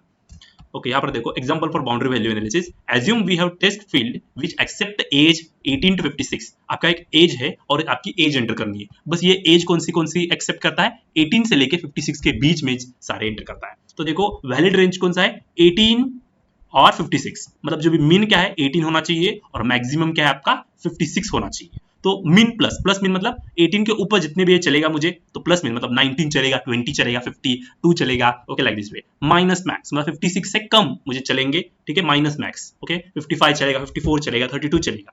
लेकिन अभी क्या नहीं चलेगा, इनवैलिड क्या है, मीन माइनस। मीन क्या है 18, तो मीन माइनस मतलब 17 मुझे नहीं चलेगा। अगर मैंने एज फील्ड में 17 एंटर किया तो ये क्या देखना चाहिए, इनवैलिड एज बताना चाहिए, ठीक है। मतलब 18 से जितने भी कम होंगे वो आप यहाँ पर एंटर नहीं कर सकते। या फिर 56 के ऊपर जो भी प्लस हो गए, तो 57, 58, 59 हो गए, वो सारे आपका इनवैलिड होगा, ठीक है। तो बस इस बाउंड्री वैल्यू एनालिसिस पर क्या करेंगे, जितने भी बाउंड्री वैल्यूज उनको टेस्ट करेंगे। मतलब यहाँ पर 70 टेस्ट करेंगे। 70 डालने पर क्या आना चाहिए, एज इनवैलिड, ठीक है। 18 डालोगे, 18 डालने के बाद वैलिड एज होना चाहिए। उसके बाद 56 को डालेंगे, 56 को वैलिड दिखाना चाहिए। फिर 57 डालोगे, इनवैलिड दिखाना चाहिए। मतलब जो भी वैलिड है वो, मतलब जो मिन है वो डालेंगे, मिन माइनस 1 है वो डालेंगे, मिन प्लस 1 है 1 डालो वो डालोगे, ठीक है। तो जो भी बाउंड्री पे वैल्यूज होते हैं वो यहाँ पर आप एंटर करोगे और जो एंटर करने के बाद जो रिजल्ट आता है वो बस आप देखोगे। देखो यहाँ पर आपको लिखा है मिन बाउंड्री वैल्यू कितनी है, 18 है, मैक्सिमम बाउंड्री वैल्यू कितनी है, 56 है। तो वैलिड इनपुट कितना है, 18 है, बिकॉज दिस इज मिन 56 है बिकॉज दिस इज मैक्स, सो मिन +1 चलेगा मुझे एंड मिन मैक्स -1 मुझे चलेगा। ओके, 18 से लेकर 56 जितने भी बीच में है वो क्या हो गया आपके वैलिड हो गए, और बाउंड्री वैल्यू मतलब 18 के ऊपर जो एक और 56 मैक्स से पहले वो आपको एंटर करना है और उसका रिजल्ट लिखना है, और इनवैलिड मतलब क्या, मिन -1 एंड मैक्स +1। ओके, जो हो गए उनको भी आपको यहाँ पर एंटर करना है, और एंटर करने के बाद जो भी रिजल्ट आता है वो आपको टेस्ट करना है। Clear, this is the basic funda. Okay, यहाँ पर ये देखो, assume we have text field name, और इसके अंदर आपको 16 to 12 कैरेक्टर्स डालना है। तो आपके 60 अगर सॉरी 6 to 12 अगर आपने 6 डाला, ओके 6 लेटर का नाम डाला तो वैलिड होना चाहिए। अगर आपने 5 कैरेक्टर का डाला तो इनवैलिड होना चाहिए। ठीक है, मतलब क्या क्या वैलिड होगा, मिन वैलिड होगा और मैक्स 12 वैलिड होगा। अगर 12 के ऊपर डाला आपने तो इनवैलिड होगा। ठीक है, तो जितने भी अगर 6 और 12 बाउंड्री है तो 6 के पास जितने भी नंबर्स है 5 7 उनको टेस्ट करना, और 12 एक आपका मैक्सिमम है। 12 के बाद जितने भी वैल्यूज है आसपास उनको आपको एंटर करके देखना है और उसका रिजल्ट आपको दिखाना है। ठीक है, सो ठीक है, ओके, सो यहाँ पर वही एग्जांपल दिया है, you can follow it. Okay, यहाँ पर भी वही एग्जांपल दिया है, you can follow it. Okay, now यहाँ पर पूरी थ्योरी लिखा है आपको यहाँ की। ओके, तो यहाँ पर मैंने पूरी थ्योरी लिखी है ये बाउंड्री वैल्यू एनालिसिस की, you can follow it. Okay, अभी इक्विवेलेंस पार्टीशनिंग मतलब वैलिड एंड इनवैलिड के ग्रुप में आपको डिवाइड करना है डेटा को। ठीक है, देखो यहाँ पर divide input data into valid and invalid groups.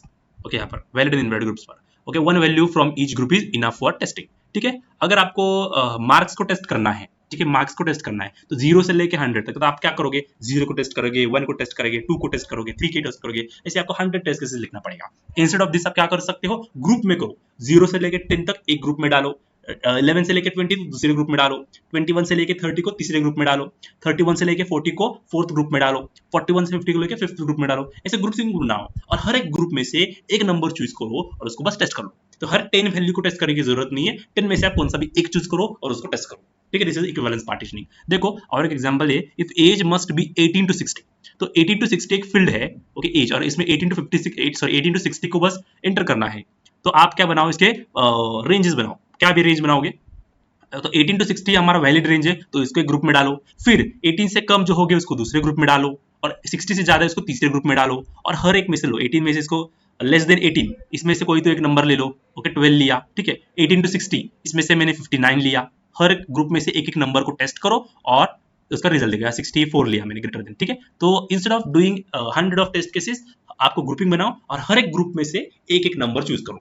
ठीक है, तो वैलिड पार्टीशन देखो 18 to 16 है, तो 18 to 16 में से मैंने टेस्ट बस 25 को टेस्ट किया, 25 बस मैंने उस बॉक्स में एंटर किया, जो रिजल्ट आया मैंने लिख दिया वहां पर। इनवैलिड पार्टीशन लेस देन 18 का एक मैंने ग्रुप बनाया है और उसमें से मैंने 15 को चूज किया, तो 15 को मैंने एज के फील्ड में एंटर किया, जो रिजल्ट आता है मैंने राइट किया लाइक दिस वे। ठीक है, तो क्यों करते हैं, reduce the number of test cases. So equivalence partition से क्या होता है, टेस्ट केसेस के जो भी नंबर्स होते हैं वो रिड्यूस होते हैं। क्लियर, सो दिस इज यहाँ पर वही है परसेंटेज, अगर आप एक्सेप्ट करना है तो accept percentage value between 50 to 90, तो 50 को 90 का एक ग्रुप बनाया, लेस देन 50 का दूसरा ग्रुप बनाया, ओके ग्रेटर देन 90 का दूसरा ग्रुप बनाया। ठीक है, तो इसमें से मैंने एक चूज किया, इनवैलिड में से मैंने अभी 49 को बस एंटर किया, तो यहाँ ये टेस्ट केस 1 बन गई, तो ये ग्रुप डन। 50 to 90 मैंने यहाँ से अभी 56 लिया, okay then this group done. Greater than 90 में 92 लिया, then this group done. Clear, तो बस मैंने 3 टेस्ट केसेस यूज किए, नहीं तो अगर बाउंड्री वैल्यू किया होता या फिर कुछ भी नहीं किया होता तो आपको बहुत सारे टेस्ट करने पड़ते, 50 करना पड़ता, 90 करना पड़ता, तो 50 से 90 25 करना पड़ता, 58 से अलग अलग करने पड़ते। ठीक है, instead of this you can do grouping and grouping में से एक एक वैल्यू को बस टेस्ट कर लो।